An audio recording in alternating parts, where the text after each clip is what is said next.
Wake up, Billies. Wake up, Billies. Another day it's here. Wake up, Billies. Wake up, Billies. We gotta keep moving. Na na na na. Wake up, wake up, Billies. Everybody gotta put the time in. Wake up, Billies. Wake up, Billies. Voice of up in a place. Stop calling. Be yourself, be yourself. This is just how my people. Billies our own, so to me, this reason. Nobody feeling about it. If I reveal it, it's not a solution. Yeah. No respect for them. This is some cooperation. That's how we need to build a strong nation. We are the people to make the changes. We are the changes to build a day. And all the things of us, we have been like a God blue sky. I love it that people get victimized. That's what together for better we got to unite. Billies, we are wake up, Billies. Wake up, Billies. Another day it's here. Wake up, Billies. Wake up, Billies. We gotta keep moving. Na na na na. Wake up, Billies. Wake up, Billies. Everybody gotta put the time in. Wake up, Billies. Wake up, Billies. Voice of up in a black place. Stop calling. Get up. Make every day count. Don't waste it, people. Do your part, play around. Get where you need to. You can tune in for work or in your vehicle. If you got a problem, pick up the phone. Why wait till the time calling is a show with no matter even if you're at home. Just call in. Wake up, Billies. Wake up, Billies. Another day is here. Wake up, Billies. Wake up, Billies. We gotta keep moving. Na na na na. Wake up, Billies. Wake up, Billies. Everybody gotta put the time in. Wake up, Billies. Wake up, Billies. Voice of opinion and place your calling. Be yourself, see yourself. This is a show, my people. Billies our hope, so to needless reason. Nobody feeling about it, survive with dealing. Let's find a solution. Yeah. No respect, unselfishness and cooperation. That's how we need to build a strong nation. We are the people to make the changes. We are the changes to build your way. And all the things that will be happen under God blue skies. I love it that people get victimized. That's what together for better we got to unite. Billies, yeah. Wake up, Billies. Wake up, Billies. Another day is here. Wake up, Billies. Wake up, Billies. We gotta keep moving. Na na na na. Wake up, Billies. Wake up, Billies. Everybody gotta put the time in. Wake up, Billies. Wake up, Billies. Voice of opinion and place your calling. WUB.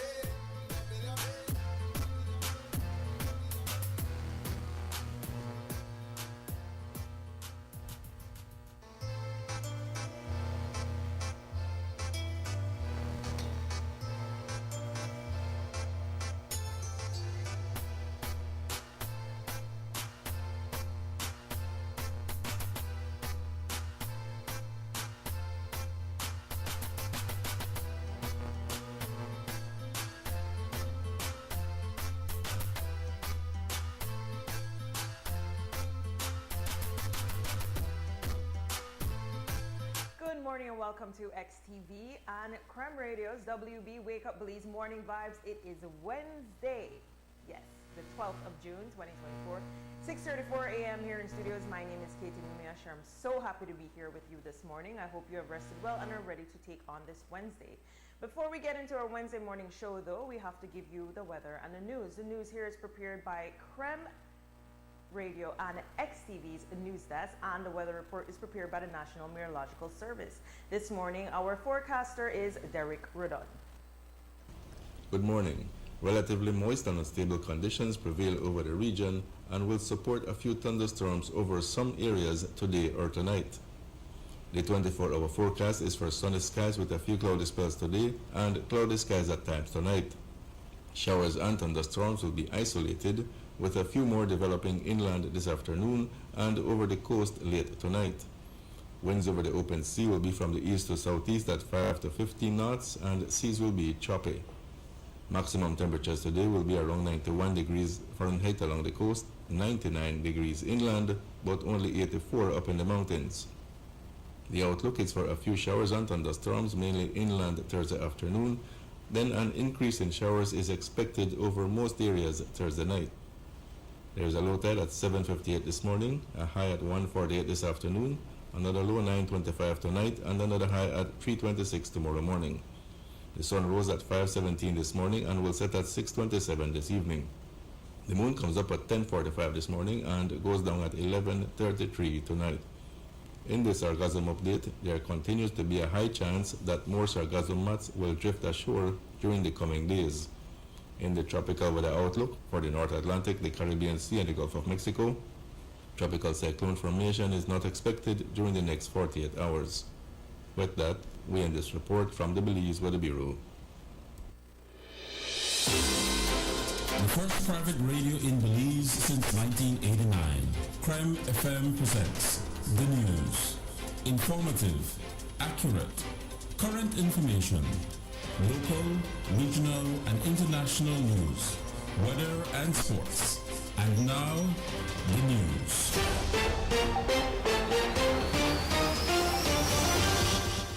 Commissioner of Police Chester Williams met with health officials Tuesday afternoon to discuss the terror rained upon hospital staff and patients at the San Ignacio Community Hospital on the 9th of June 1st, when a gang figure who had been shot was taken for treatment. One doctor has detailed the terror they lived as gang members erupted into the hospital, demanding that they save their leader's life or face death themselves. Yesterday, we pressed Williams on the issue, especially since one doctor has recounted that they got no assistance from the police nor from their own higher-ups. The doctor stated that the police simply dropped off the patient and left. I was one who suggested that we have a meeting and have arranged a meeting with the authorities from the San Ignacio Community Hospital. So I will be meeting with them this afternoon at 2 in San Ignacio. And again, the purpose is for us to be able to look at what their concerns are and to see what protocol we can develop moving forward to ensure that there is no reoccurrence of what actually took place on June 1st. So I agree with everything said in terms of the way how things unfolded. It ought not to have. The best we can do now is to make sure that we put things in place to avert any future reoccurrence. As I said before, it's a regrettable issue. We wish it did not occur. But again, the reason why the police did not respond when they were called was because it was a busy night in San Ignacio.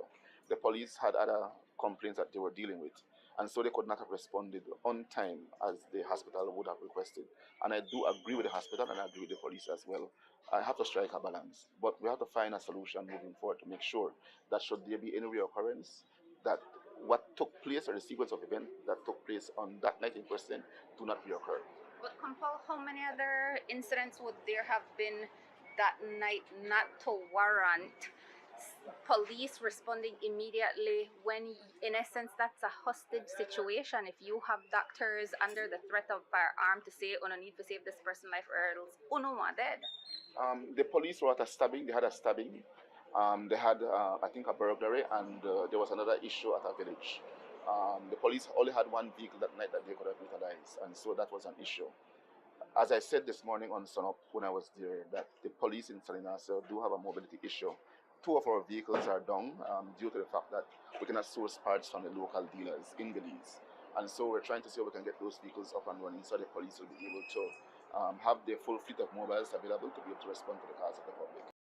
As to the incident, according to Williams, the aggressors were not brandishing any firearms and there is nothing to indicate they had any with them inside the hospital. Police were able to identify them based on video footage gathered. Williams says they are still seeking minor Galindo as a person of interest, but the one person detained has been charged with damage to property and disorderly behavior.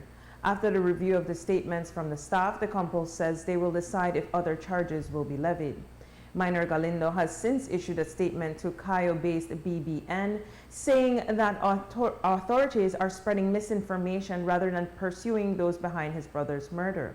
According to Galindo, they provided to the police detailed descriptions of the attackers and their vehicle. Galindo says he and his family are being falsely labeled as members of a gang. Late Tuesday morning, the cabinet issued a statement expressing outrage at the incident which occurred at the San Ignacio Community Hospital on June 1st. At the same time, it also expressed gratitude that medical practitioners, staff, and patients were not harmed by the criminal elements who stormed the facility. As to the way forward, the release states, quote, instructions have been issued, firstly, for the escalation of the operation to round up not only those persons who participated in the attack on our medical facility and staff, but all gang elements operating in San Ignacio and Santa Elena, end quote.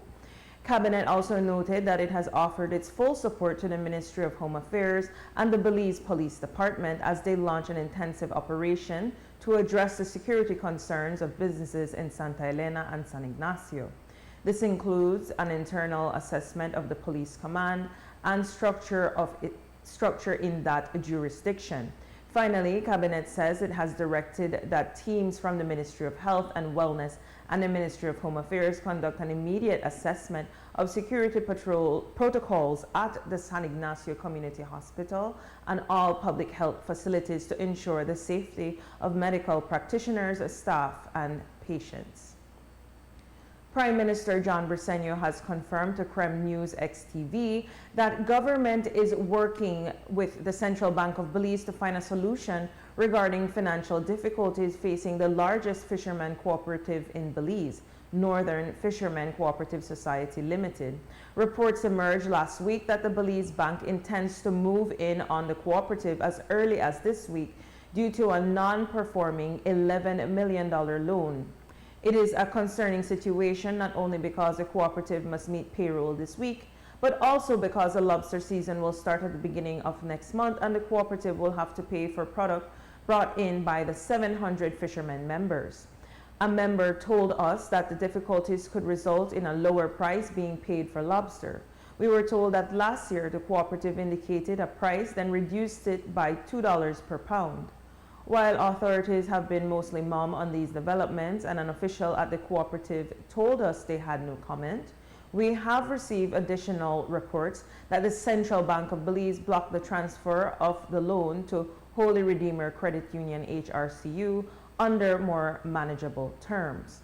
Our reports are that there is concern about the protection of the members of the credit union, particularly since this is not the first time that this cooperative, managed by Robert Usher, is having financial difficulties. Additionally, we have been reliably informed that the HRCU has bailed out the cooperative before. An online search points to a restructuring that was required after the cooperative ran into difficulties with a DFC loan in 2007 and in 2004. It was cited by the Department of Cooperatives for irregularities. The Registrar of Cooperatives, Garrett Murillo, told us that they hope to be able to comment on the matter later in the week. Senior Magistrate Baha Schumann yesterday sentenced a 33-year-old Devian Flores to 2 concurrent terms of 12 months for 2 counts of cruelty to a child. He will therefore only serve 1 year in prison. This child in question is his 3-year-old stepson, whom he physically abused in public. The beatings were caught on surveillance footage. In assessing mitigating factors, Schumann considered that the defendant described himself as a hard-working individual and took full responsibility for his actions, recognizing that his was not any way to discipline a child, and expressed regret for his actions. Likewise, he pled guilty early, saving the court some time. At the same time, the court considered as aggravating factors that Flores was previously found guilty of burglary and damage to property, and his age as well as the victim's age and the damage caused to him. Senior Magistrate Schumann also considered the evidence of the Director of the Department of Human Services, who testified to the high prevalence of child abuse and the position of trust between the victim and the perpetrator. Looking at the seriousness of the case, Schumann indicated that she did not consider the $3,000 fine as appropriate, as she believes that a message must be sent to the public that disciplining a child should not involve abuse. The Commissioner of Police, Chester Williams, who prosecuted the case, had asked for a consecutive sentence. He spoke of the senior magistrate's considerations. I am satisfied, yes, that the court imposed the maximum sentence of 12 months. I wish they had run consecutively, but instead the magistrate chose to have them run concurrent. So in other words, he will only serve 12 months as opposed to 24 months. But in terms of the magistrate imposing the maximum sentence on both counts of 12 months each, I think that the punishment do fit the crime. The child who has been abused and his parents can now feel at ease that the perpetrator will be behind bars, and so for that I'm extremely happy. The magistrate was extremely clear in her assessment of the matter, in terms of saying that we must send a strong message to persons who have care of children that as a society we must protect our future. Our children are our future, and if we don't do what we can now to protect them, then who is going to do so? So I think the magistrate was very clear in that as well. And do you feel that maybe this particular offense should carry a greater penalty? Certainly, yes, it should, and it's something I've discussed with the Minister of Human Development, and we're looking at the revision of the law so as to make it a more serious offense, as well as to remove some of those elements that exist in order for the offense to be created. Pat Jaggers, through his Dust to Diamonds program, has been trying to grow the sport of baseball in Belize for a few years now. Last year, there was a push to have a Belizean team compete in a Mexican baseball league in Quintana Roo. One of the stars to emerge from that team was pitcher Delbert Hines. Jaggers spoke to Creme News XTV and shared the good news that Hines will receive training in the U.S. If you've been following the story of Belize baseball, the men's national team had a young man named Delbert Hines who was 18 years old and had never played baseball before and had come along and was the star for our team. And I felt for a year that the young man needed an opportunity to go to the States and be trained and have somebody take a look at him. I can only go so far. There's nobody here to train him. And I talked to some coaches about actually coming to Belize and training him. And then this opportunity arose for Delbert to actually go to the States for a 2-week private camp with one of the top pitching coaches in America, and we're just super excited for Delbert's opportunity. Demetrius Mitchell, many of the people here in Belize are Chicago Cubs fans, and one of his claims to fame is a young man named Carl Edwards Jr., who was a star pitcher for the Cubs in the 2016 World Series. Kind of interesting when you go around Belize. If anybody knows anything about baseball, they know about the Cubs. They know about the World Series in 2016, and surprisingly, they know Carl Edwards. So one of his proteges is Carl. Demetrius is just perfect for Delbert. He's going to take him in. Delbert's going to stay with him for 2 weeks. Hines traveled to the U.S. and will be spending 2 weeks with pitching coach Demetrius Mitchell of DM Pitching. Mitchell explained what potential he saw in Hines and that his goal is to secure him a scholarship. Things, the looseness of his arm, how it looks so fluid and he throws with fluidity. Number two, statistic-wise, in the world, it's more righties in the world than it is lefties. So that's two, he stand out tremendously. And just the life that he has on his fastball, and getting a kid from your country pretty much behind a diamond in the rough, so to speak. He might be the next Fernando Valenzuela from Mexico. He has a lot of potential, especially being 18. Just imagine, this what I was told.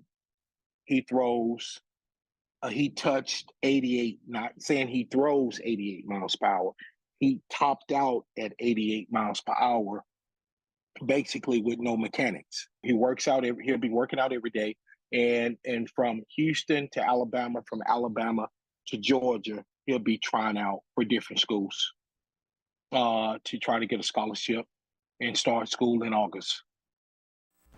That story brings us to the end of this Wednesday morning newscast. Remember, there's more news on Creme FM at 10 a.m. during the morning stew, a news package at 12:30, a news brief at 3, and a full news package this evening at 5:15 p.m. Here on XTV, we will have a full news package for you this evening at 6 p.m.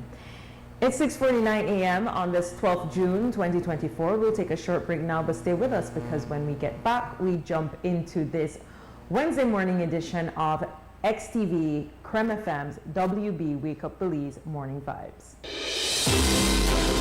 first private radio in Belize since 1989. The news. Informative, accurate, current information, local, regional, and international news, weather and sports.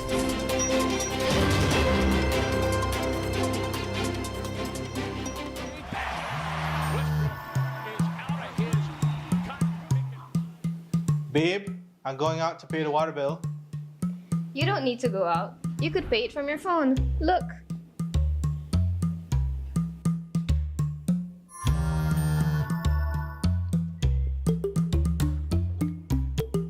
Babe, the credit card bill. I'll go pay it. You can also pay it with your phone.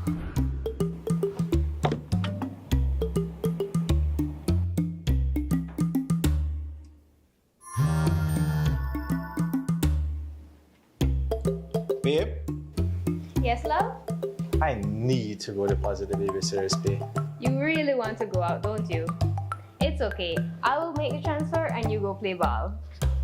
With Atlantic Bank Mobile, your personal banking experience is easier and more convenient. Bank your way with any of our digital channels and save time for what matters most. Atlantic Bank, building the future together. Amandala is now online. You can now access Amandala's midweek and weekend issues online by logging on to our website at amandala.com.bz/news and joining our membership portal today. There's 5 easy steps to get unlimited access to weekly e-paper, archive publications, and a host of other exclusive contents. Number 1, go to Amandala's website. Number 2, navigate to subscribed areas. Number 3, choose a membership level. Number 4, check out using our secured portal. Number 5, log into the members only section. Telephone numbers 501-280-4703 or 202-4477. Fax us at 501-222-4702, or you could email at amandalapress@yahoo.com or amandalapress@gmail.com. Amandala, all power to the people.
And welcome back to Prem FM and XTV's WB Wake Up Belize Morning Vibes. On this Wednesday, I heard a faint, beautiful sound, but like where some was that the water hose. Yeah, slight sprinkle, just it's somebody's water hose. Hopefully previous to coming attraction. Somebody's water hose got loose. Right, but good morning, Mose. Welcome. Somebody kitty cat get away and it comes in. All right. Somebody water hose in this. Yeah, somebody water hose just to let off. But thank you for that. I may think the rain, so I get very excited, but it's not rain. But you do winning Wednesday, is that it? Right. Nobody no tell me it's winning Wednesday. Every day the above earth is a winning day. I'm not going to disagree with that, Katie. But good morning. Good morning and welcome. But you know, some days got more winningness. No, that's true. Some days got more winning than less winning. You know, like when you serve your plate, it could be a high vibrational plate or it could be a low vibrational plate. And sometimes the outfit then are the same way. But I have a high vibrational outfit situation today. I hope we're not trying to make anybody that's strictly audio this morning feel left out. Let me just do a description. So, man, I'm not really good with the colors. Let me just say that multicolored. That doesn't do justice. It's really like more painting. You know, I think there's a painting style. Right. It's like a geometrical, multicolor, but incorporating facial patterns as well. It's on the louder side, featuring colors such as fusion, yellow, green, orange, a little dash of black here, there, blue mixed in. Yeah, first man, rub off pan. Am I doing a full color palette just now? Am I doing this? Yes. All right. You do much. And all that then blends in with a heavy burgundy, like a Holy Redeemer burgundy. Yes, so they found a Holy Redeemer uniform color skirt. How you like me? Everybody when they're Holy Redeemer, we love and big respect to you. So if you're strictly audio, I hope I was helpful. That's what Katie's rocking. That's how she's dripping. As they say. That's the drip. That's the drip. Would I love to hear about your drip and for you to do that or any other thing that you would like to share, any concern, you know, we welcome all the vibes over here. Upful, if the upful vibe I don't feel that, downful, sometimes you can't avoid it. But the number for you to do that, 2805848. Again, that number is 2805848. Have we done a proper 1 year anniversary for you? Was there? I realized that we are so shameful in our negligence with that. Yeah. You know, we have to find the. I would have loved some merch if that was. I'm gonna try and make her feel good. Give me some merch. I will task the our MCO crew to find Katie's first morning with us. You know, I was thinking this last week, right? Right. I was listening to you just go off, right? I said, listen to she. When you call on the first morning? Timid in a mini canary yellow tweed bird dress with flowers. They do it best to be like Kong South water. Right. You know Kong South water, you've seen it. Deep in the shell, all you see that the hard part. Right. Edge. Bailey. Yes. Slighters. Yes. You're lucky if you say peace. You're lucky. Just the you hard. think you're going to empty shell, bam! It's just you call it the Kong Stone Hill. I like that, the Kong Stone Hill. Yeah. Sorry if you've never seen a conch in the shell. That's unfortunate. That would be kind of sad, y'all. I mean, only thing you know. But somebody come up where American call summer. I feel like we got summer all year, hot all year. But what would be nice if you go to your coastal areas, you know, I mean, it's nice to vacation anywhere in the world, but Belize is really beautiful. You got Gales Point where I only see pictures. I have to rectify this year, but really, really beautiful. You got the lagoons, Northern Lagoon. Then you could go to Progresso in the Orange Walk district, I think, or Curacao. I might get the districts mixed up. Then you also have the many rivers. They have like 19 rivers in Belize. So I want to make a special effort to try to heal your family who live in the River Valley or wherever they might be in Belize and spend some time near the coast. You know, we get to appreciate all the iguana anyway. I saw a beautiful iguana the other morning. Like in a fully green, but it had like some orange, like bright orange around the belly part. Then it had a nice long tail. And I nearly never see it, but like part of the mango tree may look Like, you know when you watch green, but for part it look like it's on different shape, and when I really focus, I say, wow, huge, beautiful iguana. Can I get a lot of iguana in Ladyville too? Then about iguana season. So I don't know how to get iguana season from counts, but anyway. That the colors, man. The point we were making was that in you were nature. like your comfort level and your filling out your shoes, you know, like when you're young and they buy clothes that are too big for you and they say, they always do that. Yeah, fill it out. Right. Then remember knows, well, I know me, my mother's put for we foot on full of sheet or typing sheet and draw out the outline. Is either call it the silhouette of your foot, and now we get carried at the store and then they put the sole on top of that silhouette there and that their shoes. You lucky. The winning practice was you have a bigger on your foot. Then we don't look for buy nothing we fit on now. We fit on now and then next week you know fit on again. So your initial months with your new shoe meant that you had to do called you got toe room. Lot of toe room. Yes. You even got heel room. You got heel room. No run. If you run, you will find out. You're going to it. So you're going to it. So you know, it's just last week I was just listening to you just to go off and just the bass wrong and put me in the parking lot, chill. Give me my one, and I like. What's your one, Shino? Interesting. We have to find. Right. Listen, there are two tapes. We have 2 tapes we have to find. We have to find in celebration of Katie's 1-year anniversary, which you have to understand is an achievement. Katie is not a 1-year person. She's told me that she is a 3 to 4 months. Commitment form. Yes, run with. I don't know if I got more 6 months. We don't know, but I run. Make her have little fun I while. run is in that regard. So the fact that she's been here this long, we have to be very happy and appreciative. We are very thankful. But we do have to get the taker when she first came, and then we have to have that very infamous morning when she actually resigned on air. August hot boy. All I want to say, August is a hot month. For people who know old curls saying August a maga season, so August I want touches leave month. You have to gentle with people because you know when. I'm glad you stayed. Myself, I'm glad you revisited the decision. Yes, like, wait, hold on. You know how us artists stay with a very volatile people, I would say. And just like colors could mix and match, sometimes colors like clash. So clash are part of growth though. Right. Good. That was a good enough intro? Good enough intro, man. Good enough positive energy for Mr. Marshall. Good morning, Mr. Marshall. I hope you're in our AC room. I hope you conserve energy. You shall not be forgotten. Speaking of Mr. Marshall, I don't know what are his continued For those ties. who don't know the context of that story, Mr. Marshall famously off here come and tell we how to face. Well, we are the negative bunch. With the lead tea, you know that tea was selling at the can and say, oh, I can understand, based on the view. Yeah.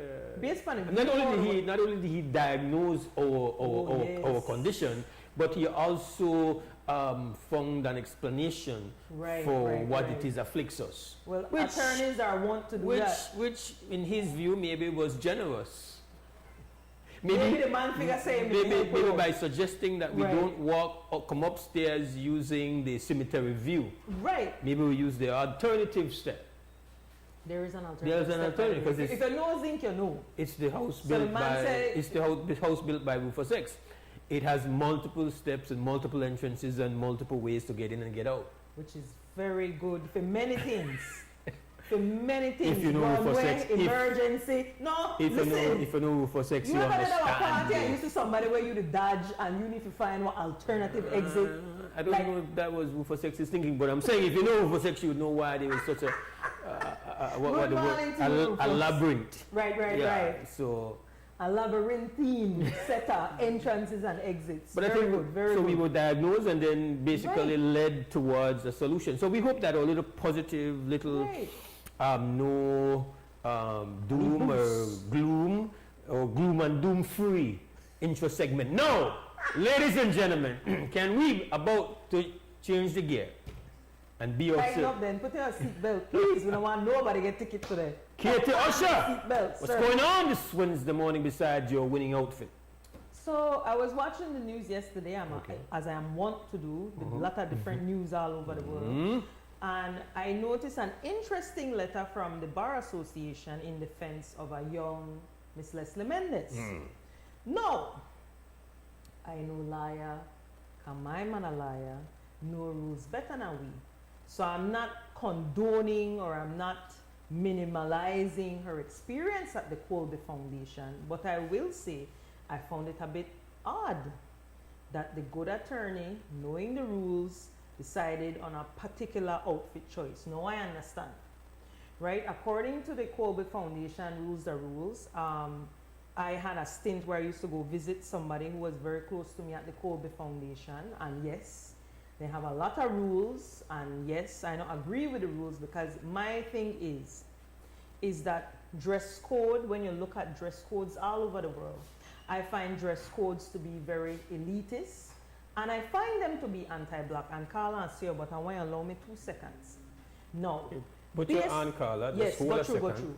Based on your body type, no matter what kind of clothes. Yes, hold on, brother. Morning. No matter what clothes you wear, clothes will look and set a certain way upon you. Just hold on 1 second, Carla. Good morning. So go through. I will come back to my point. Go through. You're the end. You if you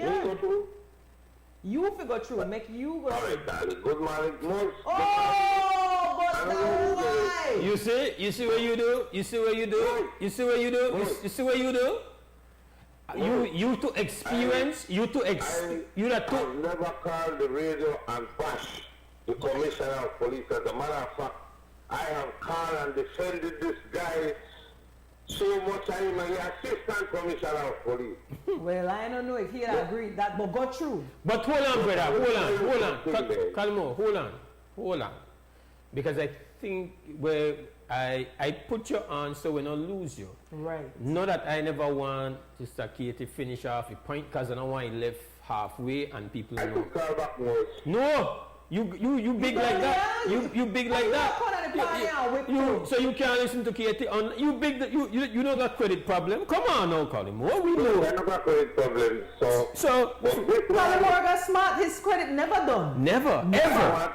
Colin Moore, man. You call multiple stations every morning. Calm down. But I'm glad you're back on WB. After me and you had an exchange, I know here you only hear you on Morning Stew.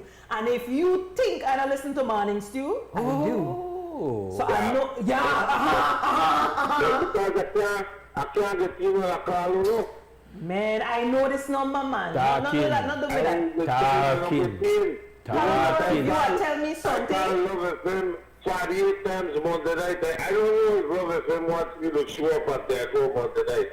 But next Monday I'm probably going to show up there because how does Hector to get in and I can't get in?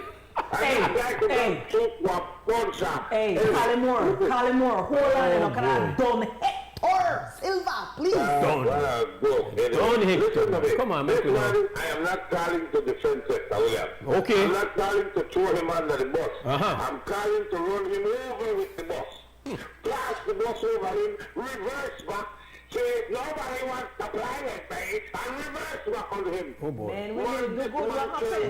Listen, Colin Moore. And this man made us feel great, and this man made us say, why will Chester come out?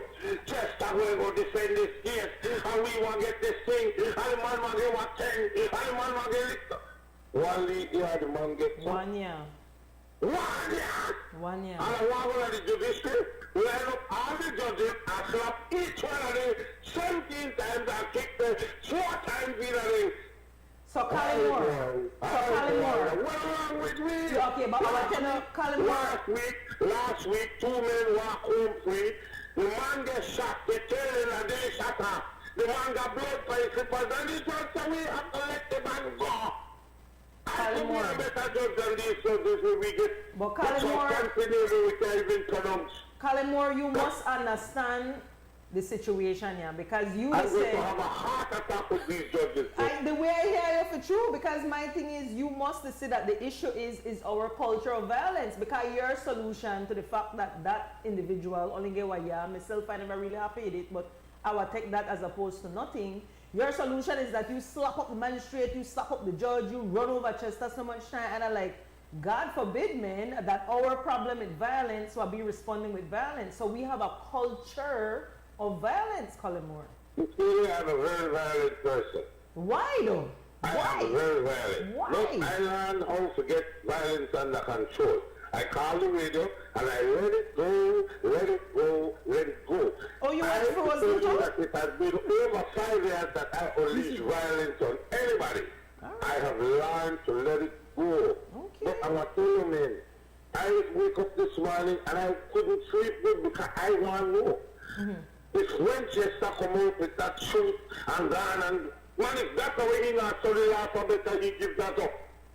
Better he stop, he let the commissioner, no move from it.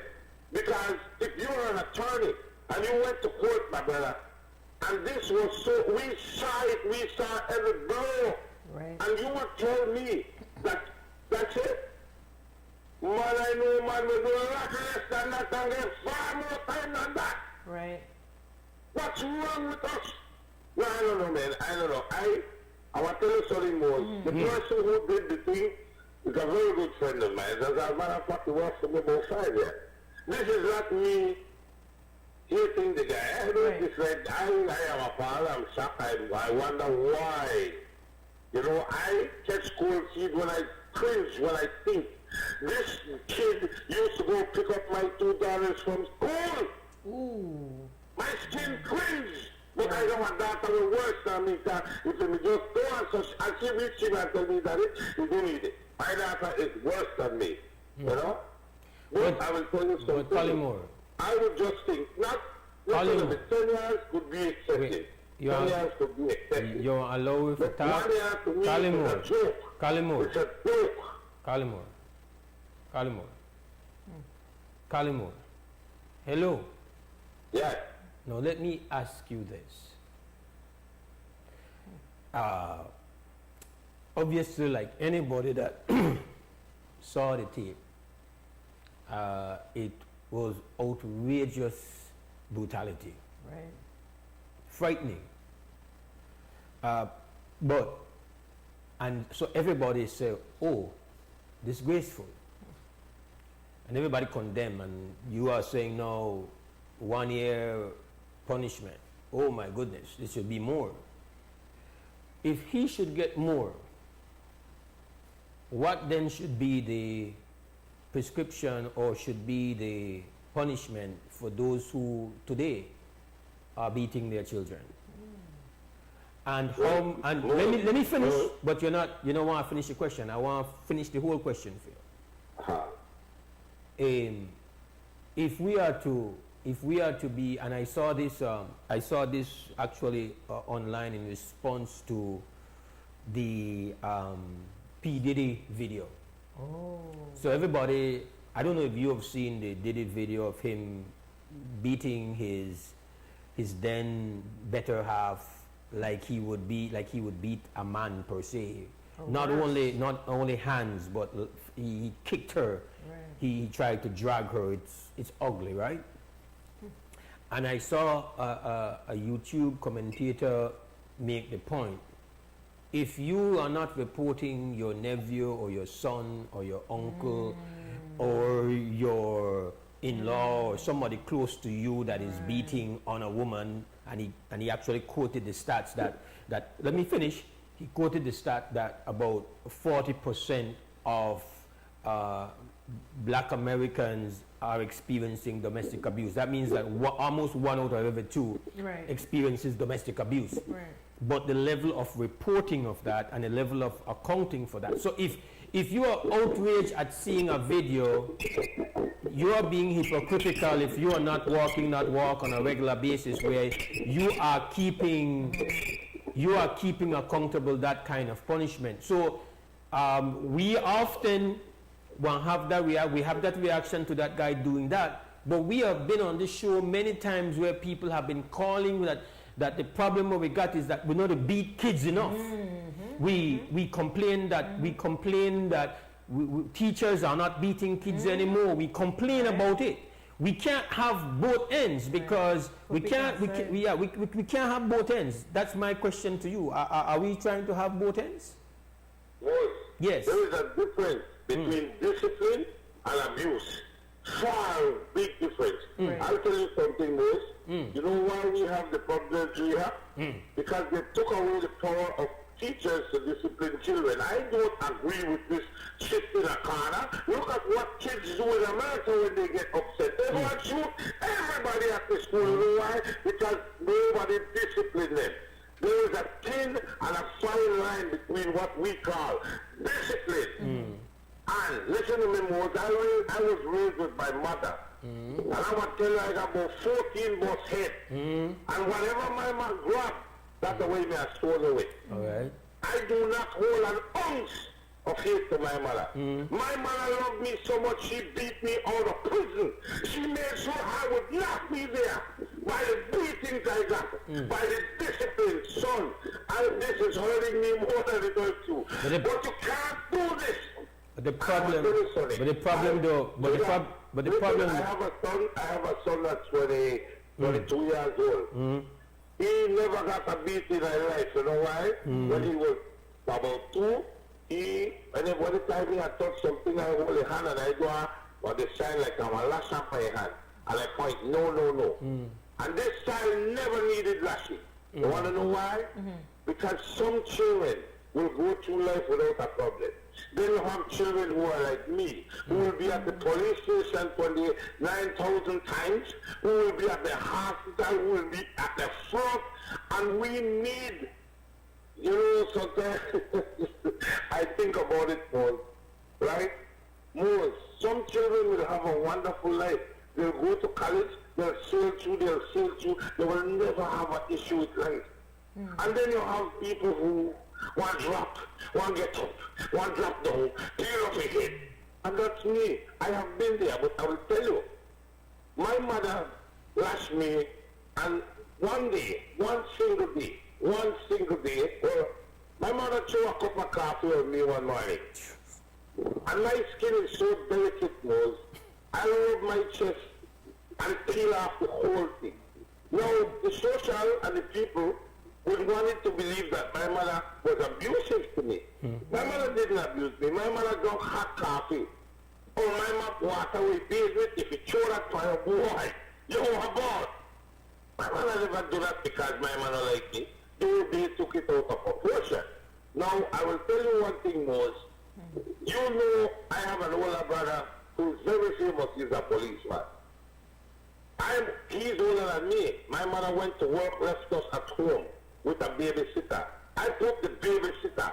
My brother, my little sisters, put them outside on the veranda, tied them up in a sheet, pour my medicine over there. You know my mother got home at 2 o'clock in the morning to leave her children outside, and I had to sleep, and I don't know what to do. They had to block them to do. My mother was so angry, my mother took a knife, hid it, and burned me 4 times with it. The following day, my stepfather got there, and he told my mother, he said, Bess, what happened to my son? Come, bring her. And he took off his belt, and he grabbed my mother by her hand. This is the first time I ever saw somebody touch my mother, and I never even did it. And he gave my mother 4 flag on his backside and tell her, don't you ever in your life touch my picture like that again. And that wasn't even my dad. That was my stepfather. And I will tell you something. In my life, Mose, I have hit 2 women, twice. Because I was in public and I told them, please, don't do it here. Please do not. And it anger provoked me to hit slap once. And on another occasion, and you know what happened after that? It never happened, you know why? Because I can't sleep with nobody. Way I think, why this person I want revenge? If you do me something and you sleep side of me, Mose, I want to drop some parents in your ears, they really plan, Mose. And you want to want so painful that side of me. I will not hit a woman. So I was on 6th Street last week. Collymore. And I was telling the guy the wife to have a beat. You know what I did? I went my car with and I said, dude, I don't know if it's your wife. I don't know what the problem is. Do not hit her in front of me. I don't care if it's your wife. I don't know it. But do not punch or knock this woman in front of me. Because my instinct will lead me to another floor, and I will hit you so hard. If I wind up that station again, yeah, don't do it. I don't say if it's your wife. I don't believe in that. You understand me? No, I have done. I can't say I'm innocent. I can't say I'm free. But I will tell you something more. There is a line between how you deal with these things. Yes, I would like for my children to be disciplined at school. But I feel that sometimes maybe a teacher will take it out of proportion. But I will tell you something, when her mother or their mother gets a belt and decides to give them a tool, I know they get involved in that, and we might get my share. You see? And I do believe that there is a limit, because you don't want to get there and beat this child to the next half an hour just to beat her. No man, give her Yes, not half hour, only about 15 minutes. Kalimur, my turn. Sister Katie's turn. In fact, I had a turn. Sister Katie. Right. Now, Kalimur, I think what you are saying is very important, and I am grateful to you that you shared it. And I will share with you too that when I was a small child, I used to get lashing as well. And I will tell you too that, like you, I have no hatred to any one of my relatives and or caregivers will lash me. But I want to tell you this: lashing, corporal punishment, whatever you want to call it, to me, in my understanding of things, is abuse. But I will say that a lot of times we could only give what we have. I remember when I was a very young girl, I gone to a place, I walked all the Kalimur, you know the play fair, man. Nobody interrupt you when you there on your big rostrum. So yes. I jump on mine. Yes. I walked all the thing there off of all the little toys off of the least stall at the market. Now my mom was a very young single mother. So she was with some elders of hers, with a Garifuna people, you know how the culture go. So everybody watch she and ask her, well, the way I do it that one day. Because, you know, there was this desire that she have to understand that she have to check me. Now, when my mother gone and studied law, a lot of her understanding of corporal punishment changed. And I would hope that we could have these conversations, that we could talk to children. Because I want to be honest with you, between lashing one child and what happened to the unfortunate case of Ayana Bennett, there was small, very thin and fine line, because people are traumatized, people have been abused themselves, you know, because we could talk to children instead of lashing. And my thing is that where is that line? Because if I am upset, if I get up vexed and I done the look for get triggered, and my child, in my opinion, does something like where you said to me, it's very important what you said. When do I take it out of proportion? And what happens then? And what if nobody never intervened? And what may happen if something worse may happen to his 3-year-old stepson? So what I say is our response to things and our reaching for discipline methods, the immediate response should not be abuse. But at the same time, we need for the counseling. To me, I like what Kojak Smith said yesterday. We always could learn something. We could always get capacity to figure out how we could talk to our kids. Because kids very intelligent, you know, children are so intelligent.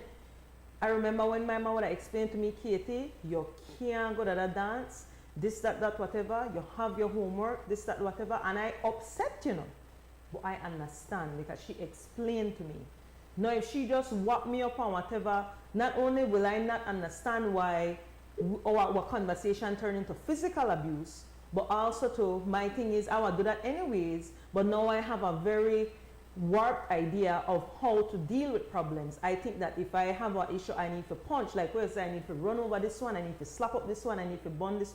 You know, I hear these things are happening to you, and I feel really bad. Like you, I don't hate your mother, because I think that your mother was doing the best she could based on how she was raised as well.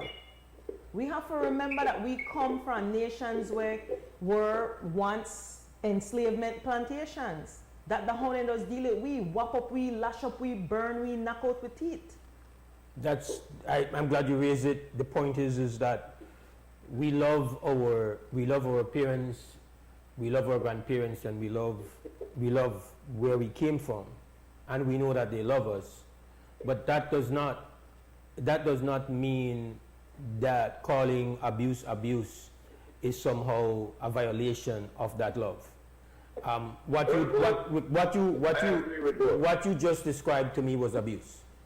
And let me just finish, because we are out of time, so I won't be long. But it was abuse, and again, you must remember. Okay, let us say we accept that a part of disciplining a child involves physical punishment. Once you give that authority and you give that license, how do you restrict it? How do you end up gauging it that the lick I give you is completely out of a loving toughness, rather than me having a bad day or me going through financial difficulties, me dealing with the pain of a disrespectful spouse and all the other things associated with adulthood, whether it's a teacher, whether it's your mom, whether it's your dad, dealing with the realities of life. I don't know what that brother was going through. It's important to understand what he was going through, how often he does this, what happened to him when he was a child. But Katie's point is extremely profound, and nobody wants to hear this, because we so believe that if it were not for cuffing and licking and boxing the head, we would be a lawless society. Knock on the head, we are a lawless society. That too. So let us just romanticizing of physical abuse as if though it made us such a well-oiled, strict and disciplined society. Well, nothing can be further from the truth. Not from the highest level of our leadership, not to the bottom rung. We are wild out here. So let us first confront that. And let us remind ourselves that you cannot possibly try to say that there is no connection between our fondness for physical abuse as a way to break a child. You can trace a part of that legacy to the fact that a part of breaking adult human beings was the whip. So we come out of a process where our ancestors had to be broken by the whip. You had to physically make that person be a subordinate, turn her into a creature of subordination. It was not, well, we now have you in bondage, so everything you must do what we say. No, there was the lashing that had to accompany that. And so to make sure that your child not become a renegade, to make sure your child not be one upstart slave, you take on the responsibility for beat them before you end up do that. You have to whop the humanity out of that child to make you not think it a people. And you can hear some of that in 2024. Where you're trying to, police don't want to hold you. We want to tear your head side. Listen, we have to be honest to self. Not because our parents did it. And I am telling you that I love my mother. I've said this. I recently lost my mom. It's difficult to say something negative about my mom, but my mom abused us. And that abuse was, there's so much things going on. And in fact, when we became adults, we could have these conversations. Right. But taking up a Vicks bottle at the time when Vicks mean a glass and stoning a child in the head is not discipline, brother. Right. That's abuse. And if we are tolerant of it, anywhere, if we create a tolerant space, we are going to create the outliers. You're going to have the person who will go far, but even beyond where we ready to accept. And then all of a sudden, we get outraged because of it. Oh, this guy needs to get 10 years. No, I agree we have to hold him accountable. That was ugly. But we have an environment where we have a number of children right now who are experiencing abuse, where they get boxed out the street, where they tell, and you can't tell nobody how to raise their child. So if we can't have these uncomfortable conversations, then we end up, especially in this age of everything being videoed and all the cameras and all the phones, we end up with more of that, brother. Right. And then we got this outrage over it. Yes, brother. I agree with you. I believe that hurt people. And I agree with you. There is a limit. I feel that there is some kind of discipline will bring us up. More when we were younger, if we carry something home, and we parents don't know where that comes from, we carry that back by spare time. There was a lot of ways to discipline a child. You don't have to take a belt and discipline a child. I agree with that. You understand me? But whenever you go too far like that, there should be stiffer penalties. Even if it means we have to change the law that says if you do this, the penalty will be worse. That's all I'm saying. I don't condone violence. I thought you were going to throw or run the bus over Chester, which that was a violation. Listen to me. You could be taken to court for threatening the commissioner. You don't come for me, that you're making no violence anymore. You already took that out of me. You know what? I am happy. I am happy. I don't like. Nobody wants to listen. For you to admit that you've hit a woman, that doesn't make. I don't take pride in saying it. Yeah, I know. But I think we. I would never do it again. I will tell you something. My mother told me. She said, "Son, let me tell you something. I never want you to hit a woman. But whenever a woman puts her hands on you in public or anyway, you make it know you do not do that." And that was what I did. I would never do it again because I will walk away first. I respect your honesty. I respect your vulnerability. I respect that. I respect that. I can't sleep beside you after I think that you don't want to get revenge from me for what I do. Oh boy. Okay, Galmore. I appreciate the call. I thought you actually may, and next time please don't do that, because you know that while I know you were talking about it in a figurative sense, that is a hope so, that you wanted to run a bus over the commissioner, you realize that that is a crime to threaten anyone, but especially to threaten the commissioner with running a bus over him. Somebody could use somebody could. Supposed to be a joke. But I assure you that I get it. Yeah, yes. But if he takes it offensive, tell him my number is 67673-9335. Call me and I will go up the rest myself. I will walk to the police station and hand myself over for this infraction. Right. Galmore, you win, star. Thank you very much. Yes, ma'am. Good.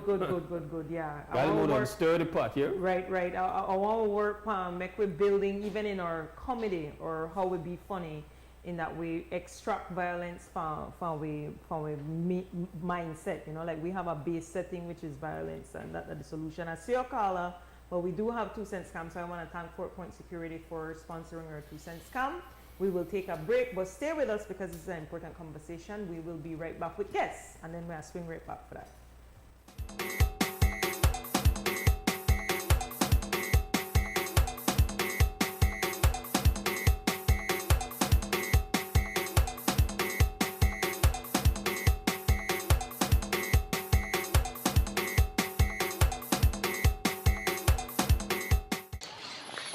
You're watching WB on XTV, and this weekend we passed, man, when the rain come down, I tell you that was a blessing.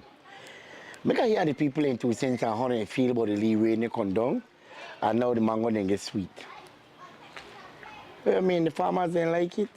How you feel like how the rain come down for the weekend? You know, a blessing for me. You see that Hayden, then they just started right 16 miles now had rain.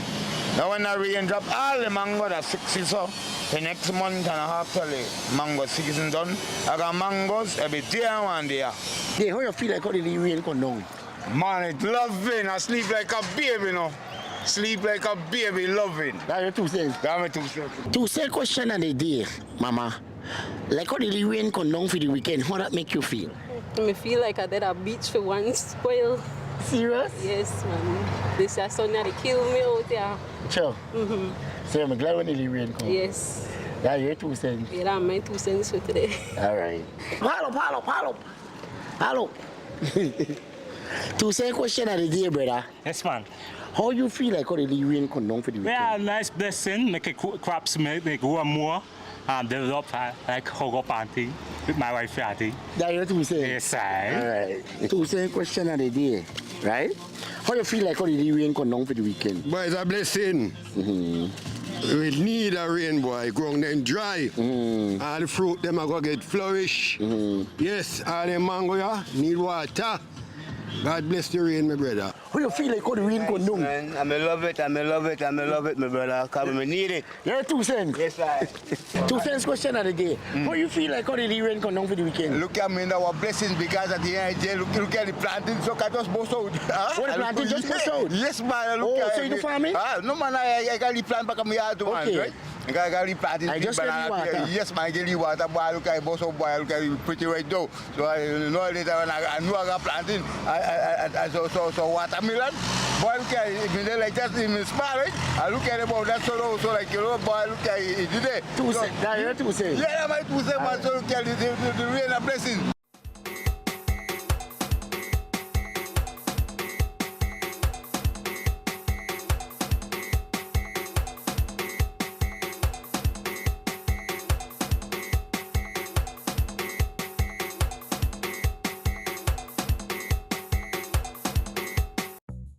Brothers Abet is celebrating Super Handy Dads for the entire month of June with super handy deals that just can't be beaten. Give that super handy dad the perfect gift from our super selection like 15% off all power tools and hand tools store-wide, 15% off track car batteries, 20% off Eureka Vats, 20% off Decon Matte Emulsion, and 25% off Valspar and Dutch Boy paints. Plus, for every $50 you spend, get a chance to win $500 worth of tools for 3 super special dads. So give dad his best Father's Day gift yet from Brothers Abet. Come in or reach out to us today. Brothers Abet wishes all super handy dads a super happy Father's Day. The Office of the Prime Minister invites you to the National MSME Roadshow 2024. Join us for free workshops in marketing using AI, finance, business planning, and customer service. Connect with financial institutions for access to finance opportunities, meet with key government agencies, and showcase your business at the Roadshow Expo in an effort to get more locals to buy Belizean. We will be in Orange Walk Town, June 13th to the 15th, PG, June 27th to the 29th, Corozal, July 11th to the 13th, Benke, July 25th to the 27th, San Pedro, August 15th to the 17th, Key Cocker, August 23rd to the 24th, Pelmopan, August 29th to the 31st, Hopkins, September 13th to the 14th, San Ignacio, September 26th to the 28th, Tangriga, October 10th to the 12th, Placencia, October 18th to the 19th, and Belize City, October 24th to the 26th. Sign up today for the National MSME Roadshow. For more information, follow us on Facebook at Beltrade or call us at 880-3737. Sign up today for the National MSME Roadshow. Let's get your business on the road.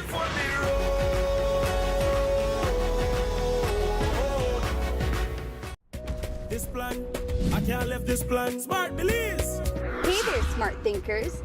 We're turbocharging your mobile experience with Smart's powered up postpaid plans. Imagine a world where your data speeds flows faster than ever.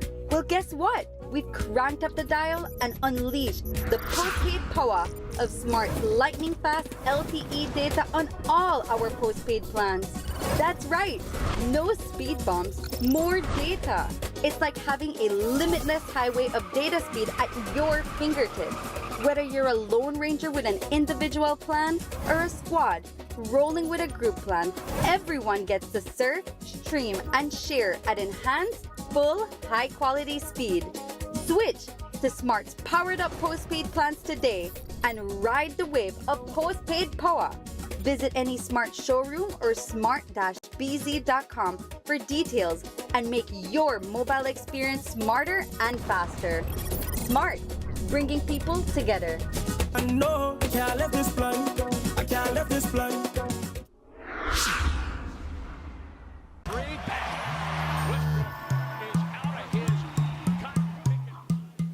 Babe, I'm going out to pay the water bill. You don't need to go out. You could pay it from your phone. Look.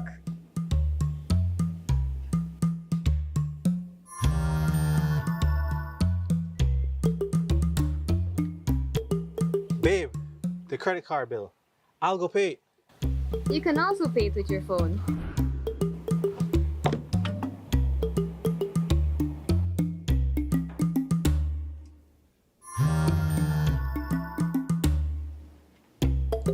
Babe, Yes, love? I need to go deposit the baby Series Pay. You really want to go out, don't you? It's okay. I will make the transfer and you go play ball. With Atlantic Bank Mobile, your personal banking experience is easier and more convenient. Bank your way with any of our digital channels and save time for what matters most. Atlantic Bank, building the future together. Make light work lighter and quicker with switch technology from Axi Power Tools. Axi Switch technology breaks the bondage of power cords and grants you the luxury of freedom and precision. Switch one battery across all your Axi line power tools effortlessly, allowing for quick and efficient work. Cut the cords. Choose efficiency with Axi Switch technology. Only at Benny's. Quality and savings.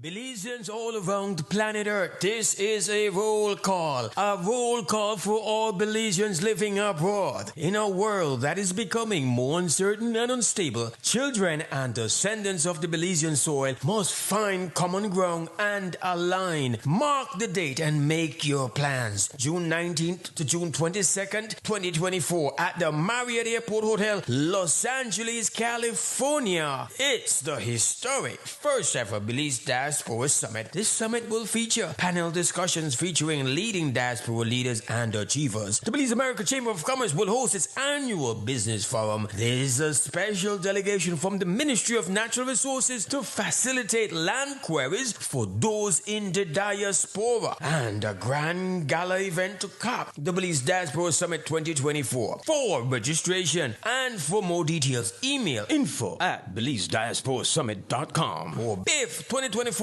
California.eventbrite.com.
FM and XTV WUB Wake Up Belize Morning Vibes. My name is Numi Usher. I'm here with Mose, Hyde. And I think we were having before the break a very important conversation. Yes, it's painful We don't want to call a thing, but like you say, it's very important that we call abuse. And that's how we'll be able to identify things. That's how we'll be able to call things out, call things what they are. And like you said, change the culture, because if my response to a violent act is a violent act, or like you said, if my response to a violent act is to just not engage, not say nothing, just turn my head, then we have things like you have Diddy that has been dealing with his, whether it's his love interest or his artists, his talents, his employees, with a culture of violence. You know, for many years, Mose has been talking about just how he felt, you know, the contracts that Bad Boy Entertainment, those contracts are very mercenary. It doesn't benefit the artist. You know, we saw what happened with Shine and him. So I don't know. I think you're very right to say that we have to develop a culture where we talk about things, we call things what they are, and so that way we'll be able to fix it. Yeah. Yeah. I thought Calimo was actually going to lambaste the commissioner for this matter that has taken place out west. That's what I thought as well. I thought he was going there, but right. I think, you know, he's, but you know, Calimo is not a valid point as well, and you can't unpredictable. You can't. Yeah, you can't. You don't know where he come from. You know, that's just right. The nature of Calimo. You know, we see now what they call in the business the fallout from the whole matter that has been revealed 10 days later, as you know, you pointed out. That yeah, it's funny that the outrage of the government, like they had a delayed response. Well, what's now being reporting is that well, the commissioner is saying that he never knew about it till he dep on the media. Okay. Interesting. Interesting. That's, I don't know if, I agree with the position taken by Channel 7 in its news report that is extremely alarming. Right. But the reality is this, is that when there is failure, there has to be accountability. Ultimately, while you would, I say, you dodge the bullet, quote unquote, literally, still what has not been dodged is the trauma that those professionals endured and now have to live with. Right, but we have a call. Caller, you are on the air. Morning. Good morning. Good morning. I'm on the Federation football report on the three guys by got the team, right? Sure. Because this happened for years with the international players and some with top players, right? If I treat them by bad, right? So with the Warrior Association, explanation, Mose says a new goal, right? Because we'll take 6 or 12 on the next game, right? So later. Yeah. We gone already. Yeah, I mean. When he said that, he talked about Guyana game, listen, right? it's crazy. 15 years ago, we would spend a lot of time talking about football. We would spend a lot of time talking about FFB. Actually, it is one of the things that I was very very passionate about. Right. In the early years of WUB. For those who know, they know that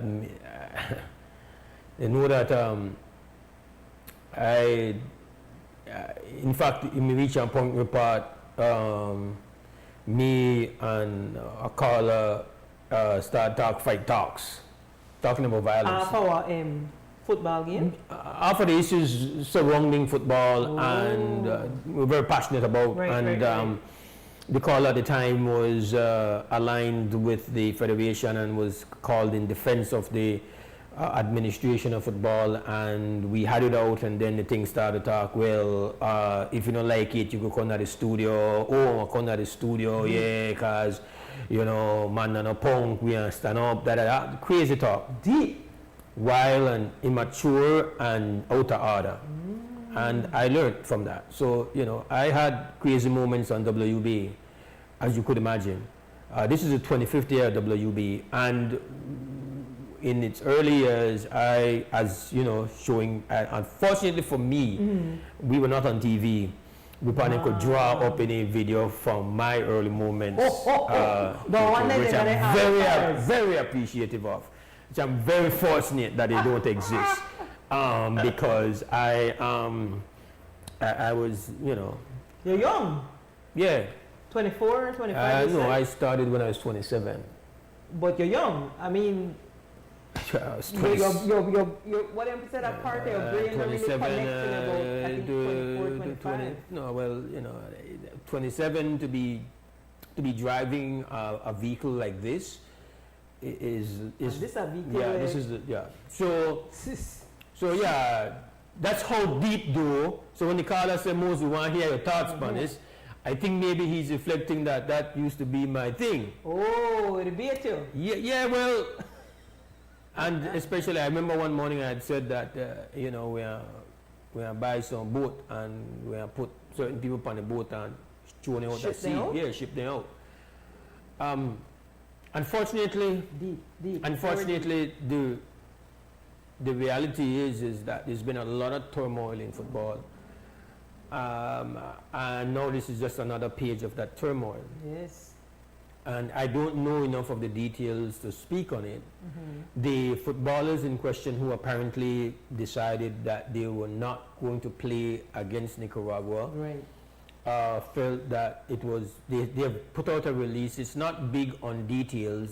It gives you a sense that they were obviously dissatisfied with conditions and details were not shared. I don't know, and the Federation similarly put out a release which was just as void of any details, and I have not. They're not going too much. So that vague versus vague. Right. And so you have to give an opinion on that. And I know now that what is not vague, obviously, are the results. We lost to Nicaragua, and then we were defeated strongly by Guyana, which is no Brazil. So Guyana is not not even a regional power, not even one of Guyana. You know, at the end of the day, the results are not good, and I can't imagine that the off-field things have not affected performance on field. Absolutely. And so, again, none of these entities have made themselves available to the media where questions can be asked and we can know exactly what has been going on. And I think that is the one thing that I could say I would have wanted the players who, obviously, for a player, but what we have always found out is that part of the reason why things are not done properly is because players ultimately, because of their love of playing, will endure anything because they want to play. Right. And so it's a very extraordinary position for players who love playing and who love playing at the highest level. If you understand the wiring of a player, for them to say, I will not play, that's a huge, something is extremely wrong. And I would think that this is not something that happened, is like this an overnight thing. Right. So I would have wanted for the players, because ultimately, once you don't get the rest of the team to stand with you, you know, that becomes problematic. You see that, because now, in my view, if things are not going properly, and you have players ready to take a stand, all the players should have taken a stand, and they should have taken a stand to say, listen, if these things are not corrected, then we are not going to play the game. Right. As it turns out, it looks as if though you end up in a situation with 3 players not only took a stand, which is fair, but they were not there for their teammates, which if you understand how team works, is like that. That's a no-no. You stick with each other. Right. And so that's a bad situation. But again, I don't know the details. Right. And the details given are very limited. So what we do know though is that we hear that they're looking at discipline. No, what we want to know we want to hear what has happened. Right, how to get and players have to come forward to say what has happened. Right. And, you know, every player, because it's not only the 3 players in question. You know, if the rest of the team chose to play, we want to know, well, why did you not feel that there were legitimate issues for those 3 players to stand on? Right. That's how it has to be done. You guys have to come forward.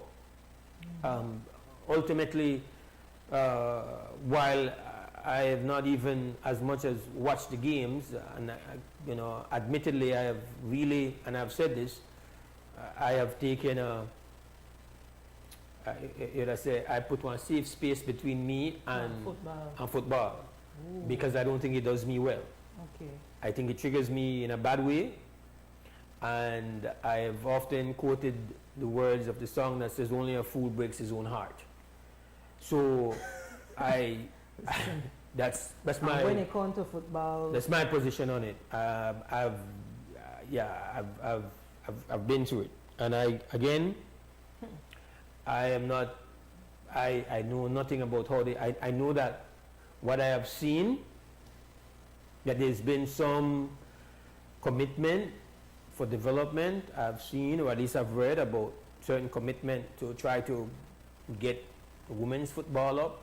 I know that we are trying to create regional academies, which again is a good direction. Development. You can never go wrong.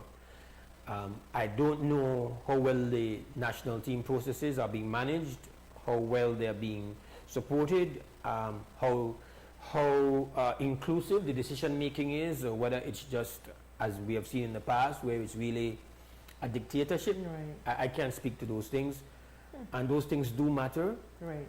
And the results do matter, and what the players have as concerns should matter to all of us. Even though I am telling you, the players who are not affected as well. Even though I am away from the process, Right. do understand that I do recognize that it matters deeply, and I can speak to the fact that those releases that have been put out are not good enough. I know that we still have a lot of people who are very passionate about football, and beyond being passionate, we are talking here about Belize on the chest. Once Belize is on your chest, it's everybody's business. Right. We want to know that it's being done right to the best of our ability, and when it's not, then we have to hold people accountable. That would be my very restrained input on that matter. Man. And rightfully so. I am Right. not wired, I'm not plugged in. Right. You know, the cool thing about Google, they give you like the stats for a game. They had 64% opposition while we had 36. Yeah, you outplayed, which sometimes happens considering all the environment behind everything. Yeah, like some teams play better without possession. Right. There's a style of ball where people are more pressing and giving up possession so they can press. Like it's not a statistic that has one meaning. Right. But generally in the past, it means that the team is better at passing, better coordinated, better organized than you. But the pass accuracy was good though, because ours was 71%, even though we had less possession, like you said. Again, then at 88. So. But then again, it can also be misleading, meaning that if I pass back and forth with you in very short but non-constructive things, well, that too. And I'm not advancing, I'm not trying to be offensive, then my passes are conservative. It's very likely I'm going to be more accurate. So it's again, it's a good start, but it doesn't only have one meaning. Right. So these, just for those who might not know, these are the World Cup qualifiers. Yeah. This is the CONCACAF conference. So as you said, I think FFB owes us a more in-depth reason as to what's happening. I think our players deserve a chance to go to these international platforms. I mean, nothing bigger than World Cup in a football. So we need to hear more from you. We need an explanation. And I would love if the players because FFB sent out disciplinary action requests to CONCACAF for those 3 players. So it would be good to, if they can reach out and give us some info on that. The equivalent of having a World Cup 2026 dashed at no, right away, is the equivalent of being invited to a dance and you couldn't even get past the checkpoint will lead into the neighborhood.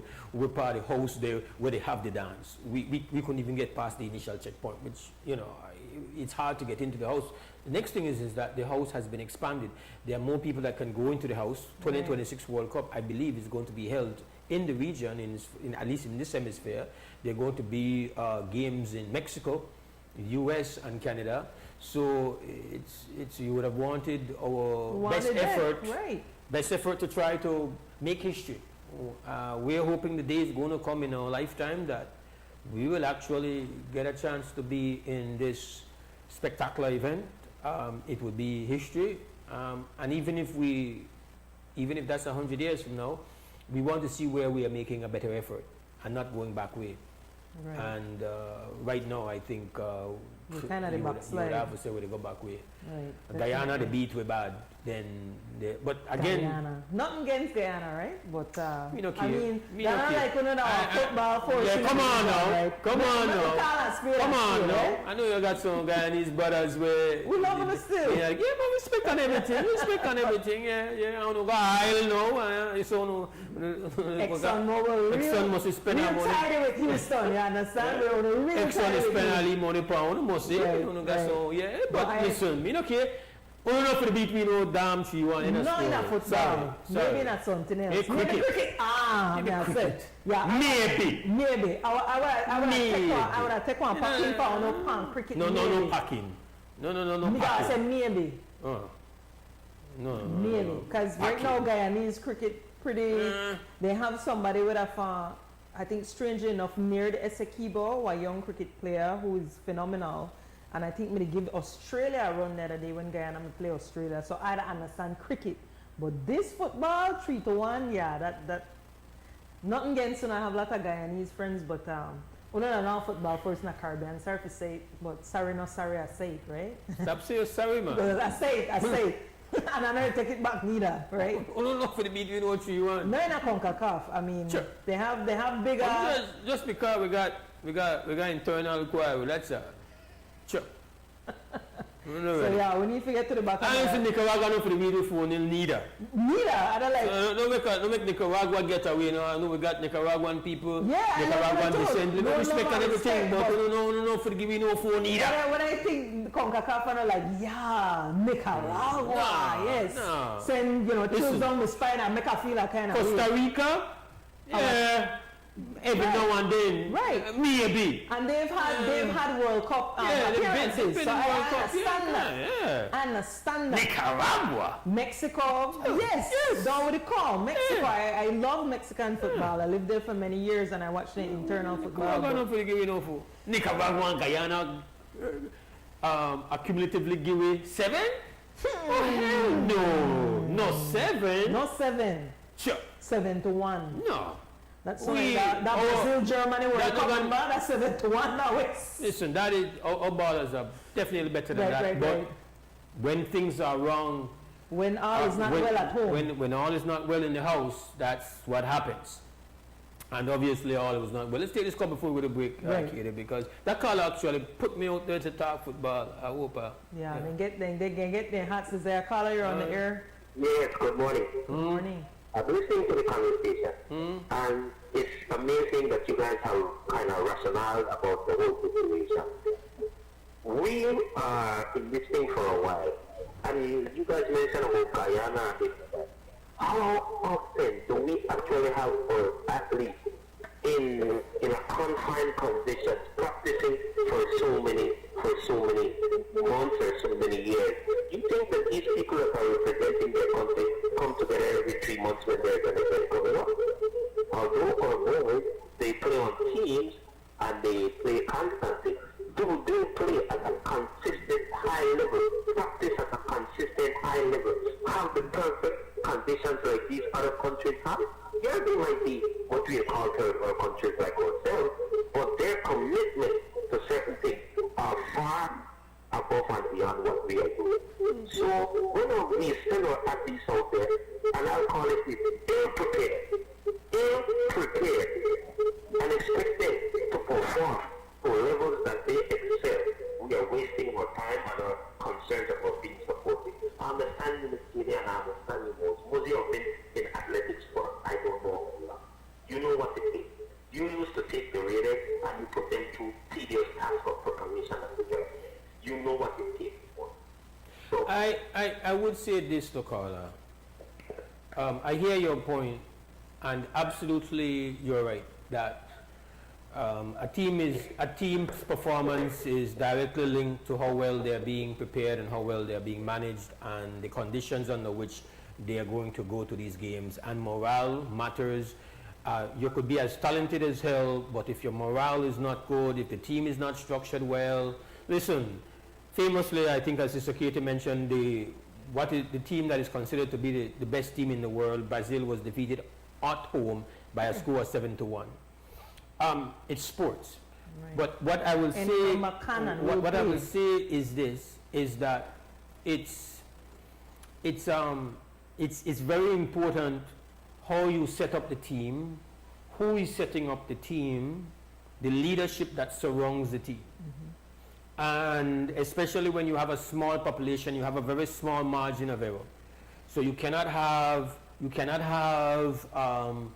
a dictatorship process. You have to make sure that you have a vision. You have to make sure that it's an inclusive process. It's not so much having a team as we often say where we are training for 4 or 5 months together. That's really not how most of the powerhouse nations do it. They will, what they do better than we do, and this is very critical, is that they play far more friendly. So for example, you're going to have the Copa America coming up. It's going to be played in the US, and you're going to find in the weeks preparing for that, the teams are playing friendly. It's more about playing friendly. I think today the US is going to play Brazil. The US got beaten by Colombia by a score of 4-1, I think, and or 5-1. I don't know. I think it's 4-1, 5-1. And even the Americans, who are not exactly a world power per se, they are up in arms about how badly they were beaten. But that was only a friendly game. Right. So you play a lot of these friendly games, and our national team does not play enough friendly games to make them familiar with each other and make them be competitive at the level of regional and international competition. We only play when at tournament time. Because take, for example, we play a World Cup game. If we go into World Cup qualifier, tell me how many friendlies we played leading up into that. That is the problem. It's not about how long we keep them in, because a lot of these ballers are playing on teams, they're in shape, right. and if you're developing them and they were playing on your U16 and you're playing on your U21 and so on, then they are familiar with whatever system you're supposed to be playing. No country has this national team together for a year or 6 months or nothing like that. Argentina and Brazil right there. It doesn't work like that. Their players are playing in foreign leagues. You can't set up and work out as one team. They come together before one tournament and then they play friendlies. Right. And I think that we have to look at that as a model. Again, the point that you made. Our players are better than losing to Guyana 3-1. They are better than losing to Nicaragua 4-0. I am very confident, and even though I don't know the players like that, I know that a team well motivated, and we went through this. We saw when under certain leadership, our team was going out and taking 9 and 10, and then when we got the late Coach Lewis, rest in peace, my friend from Costa Rica, when he came in overnight, he changed what we were doing, and nobody was walking over us. Right. So it's really about how we prepare ourselves, but more importantly, the way we are leading and organizing. Ultimately, the result is going to reflect how good that is being done, rather than reflect what the team is capable of. But we got to go to break. Right. They catch you, they ensnare it off football conversation. Football is like this, very infectious sport. So watch it off the play. Power on with confidence. Design Depot brings you an attractive selection of GE appliances, including microwaves, washers, dryers, refrigerators, dishwashers, countertop appliances, and more. We understand the importance of appliances that not only endure, but also excel in performance. As your trusted GE USA authorized dealer, we stand for reliability and performance, ensuring that you can power on with confidence. Visit us today and power on with efficient, reliable, and energy-saving solutions with GE appliances from Design Depot. Design Depot, all in one place.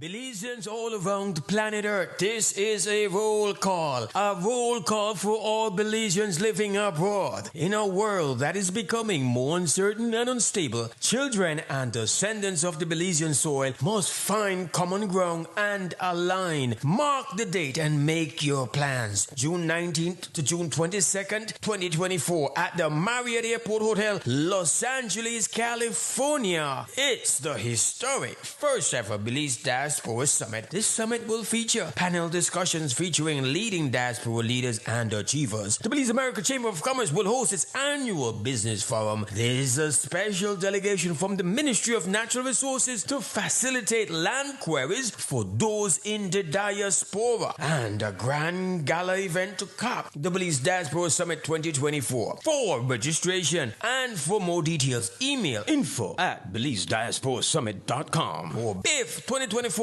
California.eventbrite.com. Upcoming enhancements to My Social Security. The new healthcare provider feature seamlessly connects healthcare providers, insured persons, and employers to facilitate the payment of sickness benefits.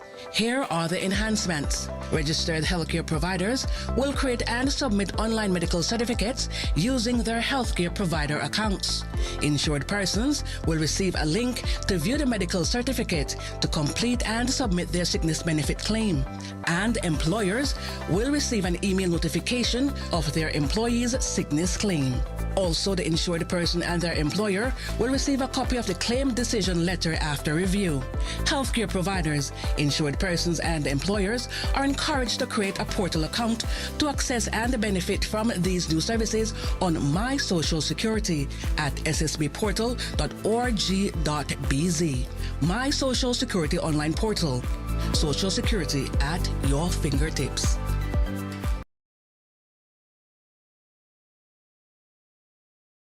In a world driven by technology, the Digi Scholarship Program opens doors to endless possibilities. Welcome to the Digi Scholarship Program, where dreams meet innovation and knowledge transforms into action.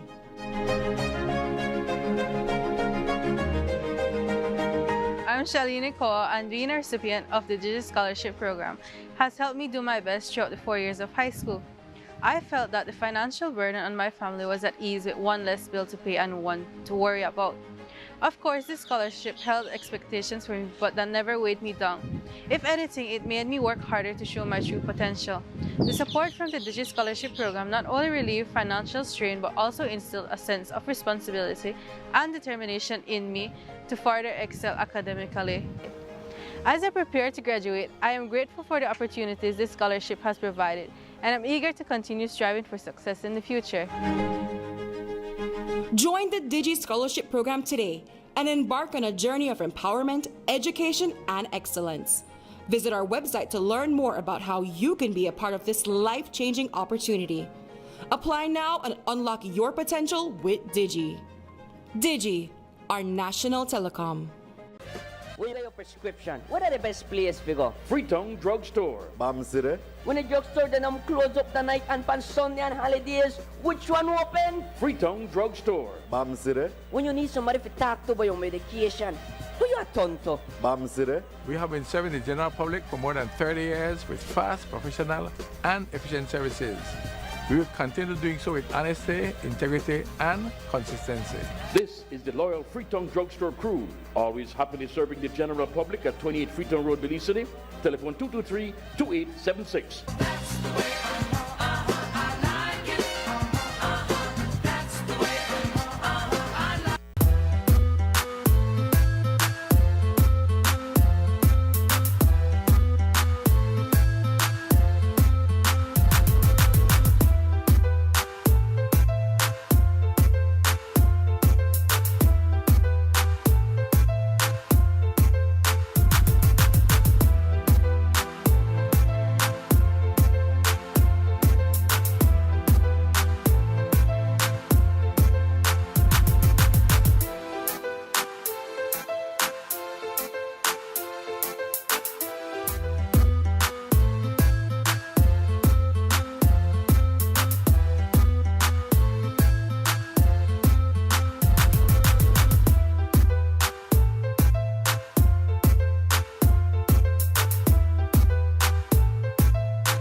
right, welcome back, WUB Wake Up Belize Morning Vibes. I've been given this shift, thank you, Katie, without being informed that this is my shift. But I guess that's sports, so I guess that's my domain, because we are going to be talking about Olympic Day, and we do have the Vice President of the Belize Olympic Committee, Giovanni Alamia, and he's joined by two athletes, both national team athletes. We have Arte Rollins and we have Julie Cruz. So we got to say good morning and to welcome to you all, and I guess happy Olympic Day in advance. Morning, thank you for having us. What is Olympics Day, Gio? So Olympic Day, it's something that the International Olympic Committee organize for all countries that fall under the Olympic banner. Right? So it's something for the countries to come together to celebrate the Olympics, but open it to the general public. It's not something that you're only going to have national team athletes participate in. It's for them to bring their family out, for any spectators, that might want to meet any professional athletes, meet any you hear about on TV or see in the news. It's an opportunity for them to come out and meet them, participate in sports, learn the different national federations, what they do, and this is, again, practiced throughout the world. So, like for instance, you might have in Jamaica, you'll have Usain Bolt, and in different countries, you'll have the bigger name athletes, right? Where, of course, we have our own national big name athletes that people always hear about and they want us to meet. This is the year of the Olympics. Does it make a difference, or is it only is it something that is done annually? Annually. Okay. Annually. All right. Well, we have to the two young persons in the room and the athletes. I don't know about you, Gio, but I don't come under that category there. I don't. Not anymore. Okay then. I never really hear any car like that, But okay then, if you used to be an athlete. We have with us national team athletes Arte Rollins and Julie Cruz. Now you're both. You have left nothing to any guesswork, because we could say now what exactly that your specialty. But tell us exactly what kind of martial arts you're both part of. We are in the Belize Karate Federation. We do Shotokan Karate. Shotokan. All right. And you both represent Belize? Yes, we are both representing Belize, and we have both been champions in national champions many times. I've been champion for the nationals about four or five times. In different age groups, or? No, yes, in different age groups from when I was about 8 to 9 and up until now, which I'm 14 years old. And I've been about 4 or 5 times national in kata and komite. So. Okay, so you are about winning. This is the first thing you tell us about is being the champ. That's cool. Well, that's cool, right? I would, if I won the championship multiple times, I would start off with that as well. Have you won? Sure. I have won internationally and national. I have competed last year in Costa Rica for the Central American, and this year El Salvador. And you've won? Last year I came in third. You medaled? Yeah. All right, so you won. And this is there like a junior Olympics, or? There is. They have seniors and they have juniors. Under 21 is always the junior, and then they have seniors what are over 21. Okay, so is that the plan here, that you both will be a part of the Junior Olympics? Or? Yes. Yes. All right, and so from a standpoint of Olympic Day, what does it mean to you both to celebrate Olympics Day, to the fact that you're both champions and you both have this goal of representing the country? Well, for Olympic Day, to celebrate it is for to practice different disciplines, different sports, martial arts, for example, football and different types of things, so then people from different families can go around and have a new experience to try different things for whatever they want to do. And beyond Olympics, we know that athletes who get involved with martial arts per se, they now have this high platform of MMA fighting that is really becoming more popular every single day. Do you guys have that kind of vision, or this is just something you're doing right now? You're young, you want to be physical, or do you have like deep ambitions in this particular discipline? In this particular discipline, yes, we have, because karate, it's not that it's not that big in the Olympics. So we are trying to get it more into the Olympics, more for different families and different countries to experience karate and see and try the feeling of it and try and make it more popular. Were you both encouraged into this by parents, or is it that it was a choice that you made? And if it was a choice you made, why did that interest you? By choice. By choice. What, did you see Karate Kid and decide, I want Well, of course you're gonna have the motivation, like you said, oh, I want to be like that, like Karate Kid or whatever. So you watched Karate Kid and that's it, yeah. You have Bruce Lee, you have different people, actors doing karate, and you Come say, on, no, you watch Bruce Lee movies? This is not your generation. Which Bruce Lee movie you watched? Which one? All. All of them? Yes. Name me one Bruce Lee movie then. No. I put you on the spot. You watched it. Well, how did your journey begin? Was it? Well, when I was younger, I used to like football. I wanted to try out different things. So my mom came to me and said, there is karate. So do you want to go and try it out? I said, yes, let me go and try it out. I went there, spent about a year doing it, and I found a love and compassion for karate. So I decided, you know what, let me keep at it more, and now I am becoming better and better each day at karate, because all I did was, it wasn't me that by choice, but I said, let me go and try this out, and I found a love and compassion for karate. All right. And so what belt do you have now? I have a brown belt with 3 red stripes. All right. And I am a brown belt with 2 red stripes and 1 stripe, so I am just behind him by 1. By one By stripe. 1. All right, just a little bit, but that's going to happen. Now, how many athletes are you looking that will be participating in this Olympic Day celebration? So the tradition that what we've been doing is, again, it's open to all 19 national federations for them to put on an exhibition or a little competition. You know, like cycling, they would end their road national road championship finish line would be at Marion Jones. That's where we're going to be using as a venue. Then we have different category runs. You know, it's a out and have fun. You know, we have 4 categories from 4-year-olds up to masters. Right? We break them up into categories. We break them up into different distances. So our participants would get a shirt. So last year, I think we had about 150, 200 participants in only the run. So from there, we would go over to the stadium, and where, again, each national federation would have a little booth set up, a little demonstration. You know, last year, karate had, I believe, about 60 participants, middle of the football pitch, doing their katas. We had fencing out there where you could pick up the saber, you could try fencing. We had the different combat sports, you know, with their mats out, and you could try judo, and, you know, table tennis was out there, volleyball, they were doing beach volleyball, track and field was there.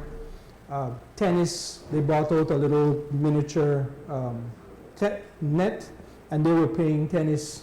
You know, so again, it's just a way for us to give the National Olympic National Olympic federations a platform for them to showcase their sport, right? Now, from a standpoint of, we know that this is the Olympic year. Can you give us an update as to how the Olympic delegation is shaping up? All right, so far, we only have one person that's been confirmed, Sean Gill, for track and field in the 100. We have a possibility of getting two other athletes in, one for sailing and one for canoe. Right? I am actually, I'll be the head of the delegation for the Olympics. The person that was given that opportunity to work commitments came up, and so I had to take over about a month ago to everything for the games. What are the restraining factors that limit the size of our delegations? Is this strictly based on the fact that we are not qualifying enough, or is it What are the factors? So it's qualifying. So if you have 500 athletes qualify, you take 500 athletes, right? But what they do is, since we don't have any athletes that outright qualified, then they would give you either a tripartite or invitational slot where they want to at least make sure that each country is represented. You know, in the past, it's always gone to athletics that give you one male, one female. You know, last Olympics in Tokyo, we had track and field and we had canoe. The games before that, we had track and field and we had judo, right? So it all depends on if the quotas are met at qualifiers. So if let's say sailing, you don't have all the countries qualified and all the slots are not filled, then they'll tell the organizing committee, okay, we have these slots available, open it up to this national federation and see who you want to give it to. And of course, there has to be justification for that, awarding that slot. But ultimately what we want to do is to increase the level of qualifying, isn't that? Right. Yeah. So, I mean, like for instance, track and field, they would be one of the last national federations that has an opportunity to qualify. Their qualifier is actually up to the ending of June. Okay. Right? So I think they have their senior championships in Costa Rica. So there is a possibility that they might qualify. Right?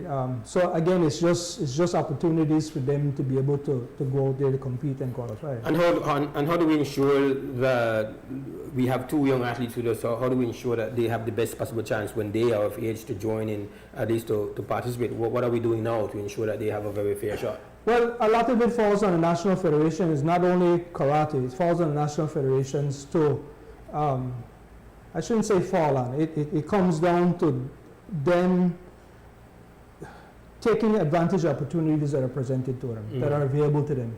So through the Olympic Committee, we're able to apply for different funding through the International Olympic Committee, Olympic Solidarity. So if karate was to come and say, okay, well, you know, this young lady here, we would like to apply for Olympic scholarship for her, which we have athletes in Belize that are currently on scholarship. So they could say, okay, we would like to apply for her. It's a quadrennial, a cycle, a 4-year cycle that we're able to apply for. But there has to be justification.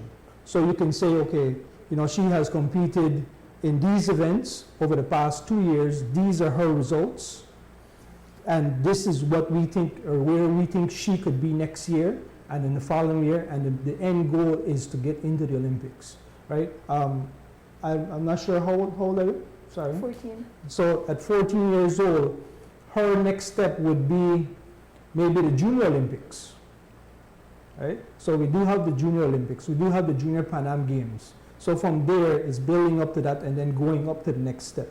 You know, and there are national federations that at 14, she would be able to attend the main Olympics, the major Olympics, not just the Junior Olympics, but it depends on the national federation. Because again, it's making sure that younger athletes are not pushed and hurt, right? You don't want to push you don't want a 14, 15-year-old training to do an Ironman triathlon, right? Swimming 2.5 miles, riding 110 miles, then running 26 miles. So they cut that in quarter for someone her age. You know, the same thing with karate. You might be, okay, you're limited in how old you are, and then by weight as well. Right? All right. Well, we want to wish you all again happy Olympics Day and give you a chance to both to thank everybody that's supporting you right now, and we wish you well. Hopefully we'll get to see you represent Belize in the Olympics. So you get the last chance to speak. Who's going to go first? You want to go first, Archie? Yes, I would like to say just thank you for having us here and having us the chance to talk about the Olympic Day. All right. Well, I want to thank everyone that's watching and supporting, and I want to thank you guys for also inviting us and picking us to represent and introducing the Olympics to everyone right now. All right. Thank you. Sorry, Mose, 1 second. I just want to touch on next week's run. Okay. So registration with the Olympic Day is next week Sunday. Registration starts at 8. The run starts at 9, different categories, and from there we go into the expo at Marion Jones until about 1 o'clock. right? Open to the public, no fees.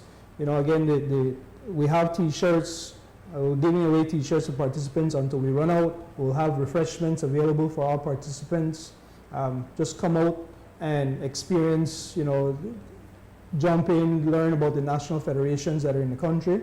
And, you know, the slogan for this year is let's move and motivate. All right. Let's move and motivate. Thank you for joining us. Thank you for having us. All the best. We'll take ourselves a break. We'll come back. This is the Wednesday morning edition of Wake Up Belize's Morning Vibes. Nando's Wholesale is your market leader in Belize's wholesale industry when it comes to high-quality products at the most reasonable and competitive prices. With over 40 years in the wholesale business, Nando's Wholesale embraces the partnership of the hotel industry in Belize by providing world-renowned brands in wines, seasonings, condiments, and cleaners in industrial sizes, as well as small and large kitchen appliances and equipment. Nando's also takes pride in providing one of the quietest and most durable air conditioning systems in Belize with technical support and spare parts. Nando's Wholesale. Professional, reliable, effective, and prompt. Nando's Wholesale always delivers. Visit us at www.nandos.bz or send an email to nandos@nandos.bz. Or, even better yet, give us a call today at 222-500 or 280-8080 to speak to one of our sales representatives today.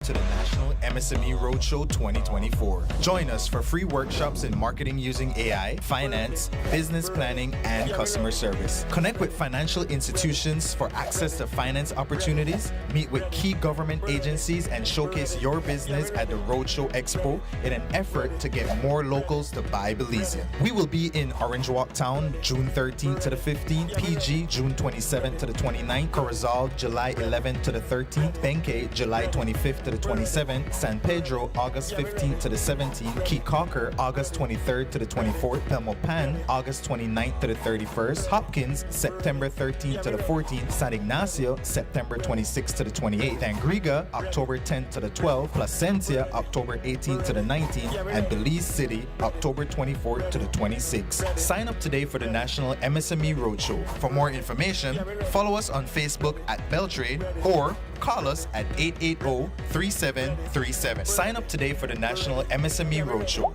Let's get your business on the road.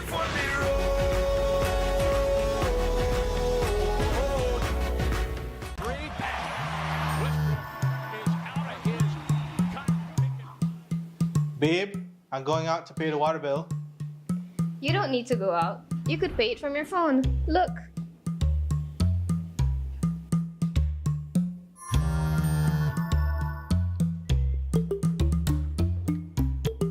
Babe, the credit card bill. I'll go pay it. You can also pay it with your phone.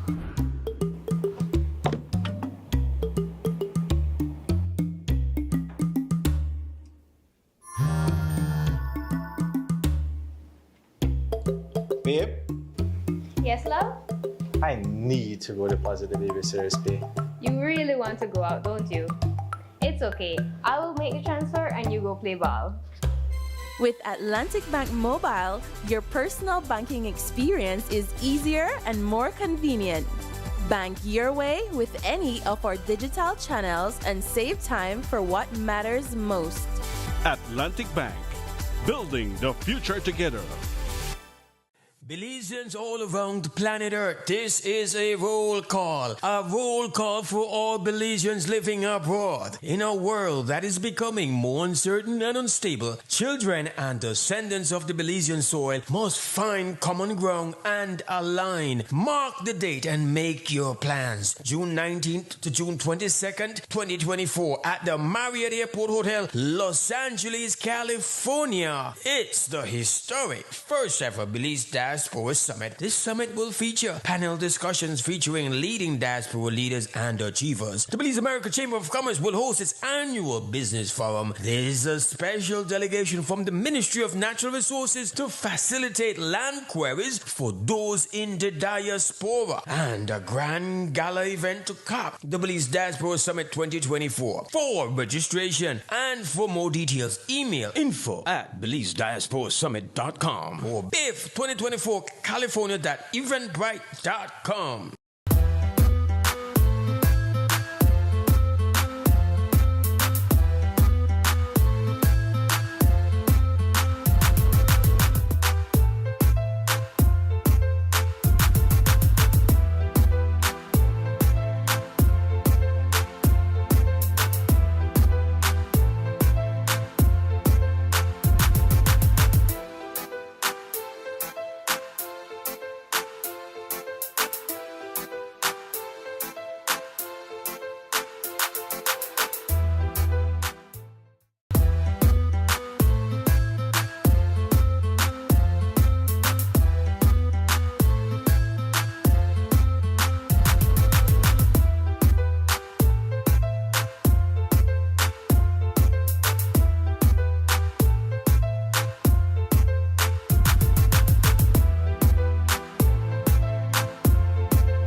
WUB Wake Up Belize Morning Vibes on this Wednesday, the 12th of June 2024. My name is Numi Usher. I like how you... I like how you give me shift. That if you say one time I often know your lane, so I try and know my lane. So, okay, so know your lane, boy. That's my ministry. Know your lane ministry. That I live. I like say you slide me. Yeah, gentle slide. Yeah. Into my own lane. Yes. But now we are joined by Matthew Smiling. Welcome back home. Welcome back to this world. We may have a little conversation. This world, because this world, it's a beautiful world, but now kind of like what? They're social media streets, man. Morning, and thanks for having me. Doing good. All right. Yeah, we rest last night. Finally. Yeah. Wow. What are your thoughts now that it's all behind you? What stands out? What's important? First, I'd like to say thanks to the Basketball Federation. Right. Thanks to the President, Mr. Leslie, Mr. Raoul, for giving me the opportunity for coach that one of the most talented teams I think that we had, no? Also, I want to give Coach Tar, Coach Leslie, Rasco Reese and Stephen Williams. They put that team together from last year, so, you know, I give them props too. But my overall thoughts is, as usual, we are not fully prepared for these tournaments. We did our best, and not withstanding anything, with limited preparation, limited next to none. It's the worst. It's the worst non-preparation I know of. We still beat one of the world's top-ranked team, and we were that close from making it to the World Championship. Yeah. Big picture, moving ahead, Matthew. Obviously, you bailed out the team because, in the sense of, last minute there's not a long line of people who would want to jump in and take the job at the 11th hour like that, because it's just, no matter how much knowledge you have, there are laws of physics. Right. Your gravity will always there. So the ability for share the knowledge and for put your signature power bunch of 12 players to build relationships on the fly in a tournament where they play every day. Like, it's like you just to get to know your team when you come back from Cancun. That's how it works, right? Right. What I've noticed, well, been doing it for years, I've seen it, and trying to bring it back or trying to have it implemented, it believes, is system. And that's what we've seen over there. Like, for instance, the Venezuelan team, the Santo Domingo team, they, in their leagues over in their country, they run a system. And that system, everybody runs it. So whenever the kids meet at the national team level, they're already used to that system. That's the same system. When they call it a business, plug and play. Right. But we have everybody doing one thing that believes nobody wants to be.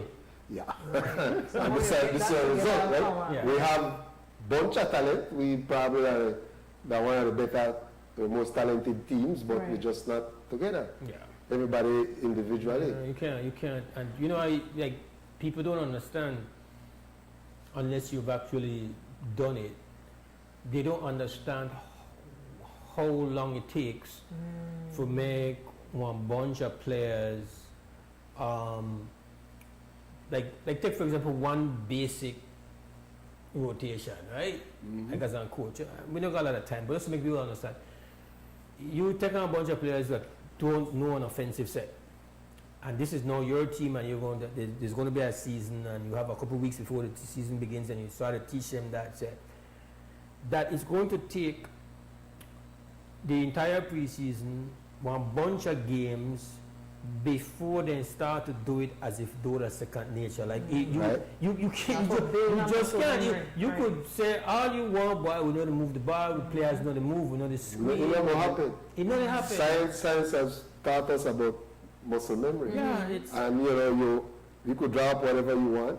They get on the court, they run it one time, and that's it. Yeah, because they know it's not programming them to do. Yeah, they will, especially as they're getting tired, the less and less inclined they are to do something new, and they will do what they know. Right.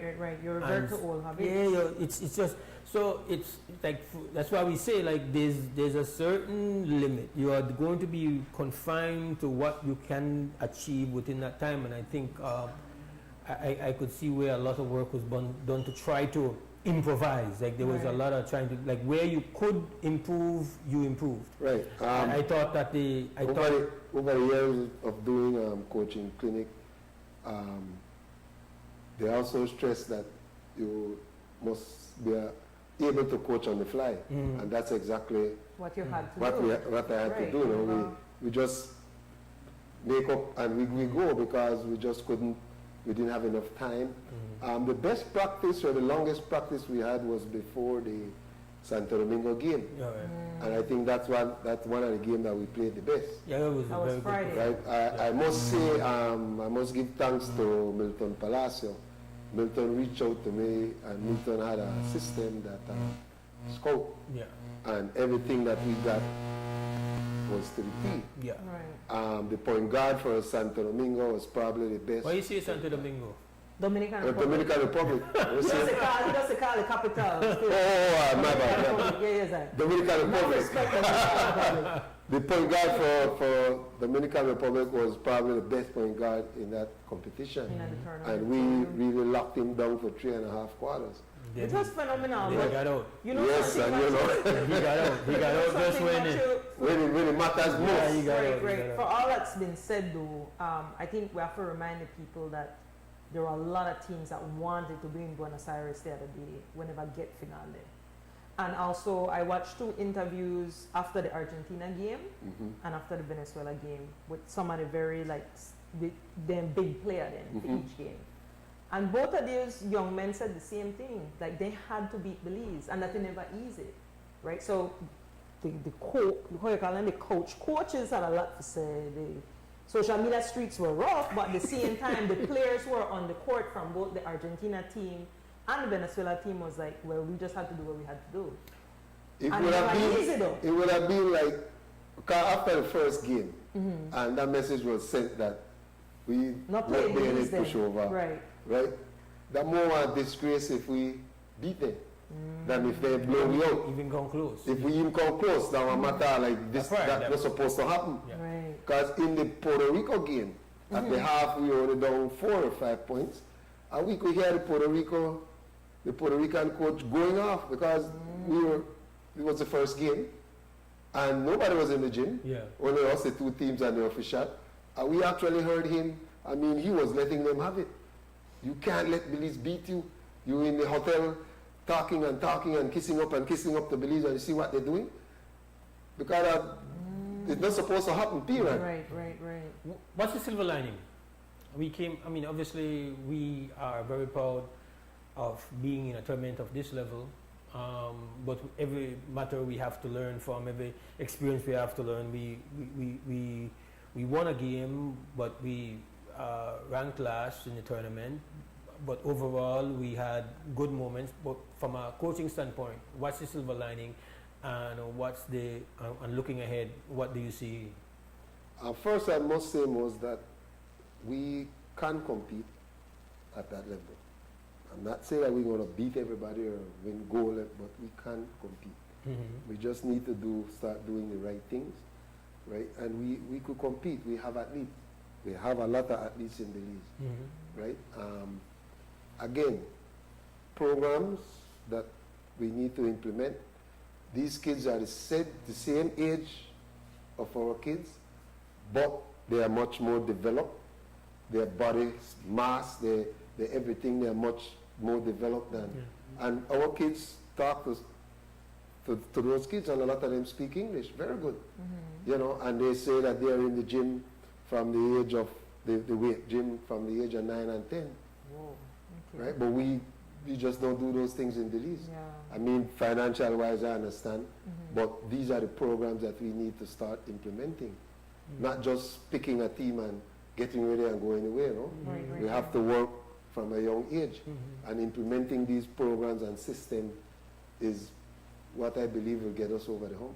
And that like you said, preparing that, what I want to call the athletic infrastructure. Right. And then as far as coaching, right, is that you say where we could build that as well. Definitely. You know, like we need more certified coaches. Right, and most know I've been singing that for years, you know. Can't just jump up and say, I could coach, I know this, I know that because I see per TV. It don't work so. No, honestly, it don't work like that, right? And also... Man, the comparisons, so they call every name from Dwayne Wade to LeBron to Curry to others. Like, one fella had to just take off the comments because it was, to me... Also, the tournament then that we go, you must be certified. The rest you can coach. Simple as that. Right. You have to get some kind of certification. Okay, that's a requirement for right. That's a requirement coaching to at coach the tournament. at the team levels. Right. The team has to have a certified coach. So Belizeans, we have to tune in on that. So that we only need for the we need for the Kojak was talking about yesterday, creating what environment, and you score them on there. What do you need from us as a fan base, right? As the non-playing. Did we affect the team? We know that. Listen, I think I'm confident the majority of Belizeans were very supportive and were, you know, obviously as fans, you're watching the game. It's painful. You catch feelings. You go through the emotional right. of losing. For that, everybody involved. The funny water. And the thing is that.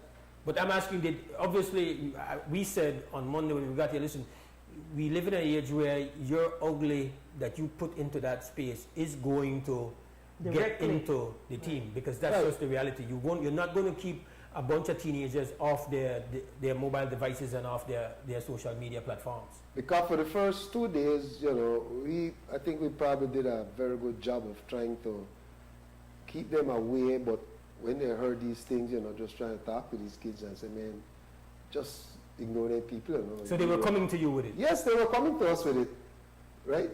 Why are they doing this? Why are they doing it? Because people here are honoring us. They tell us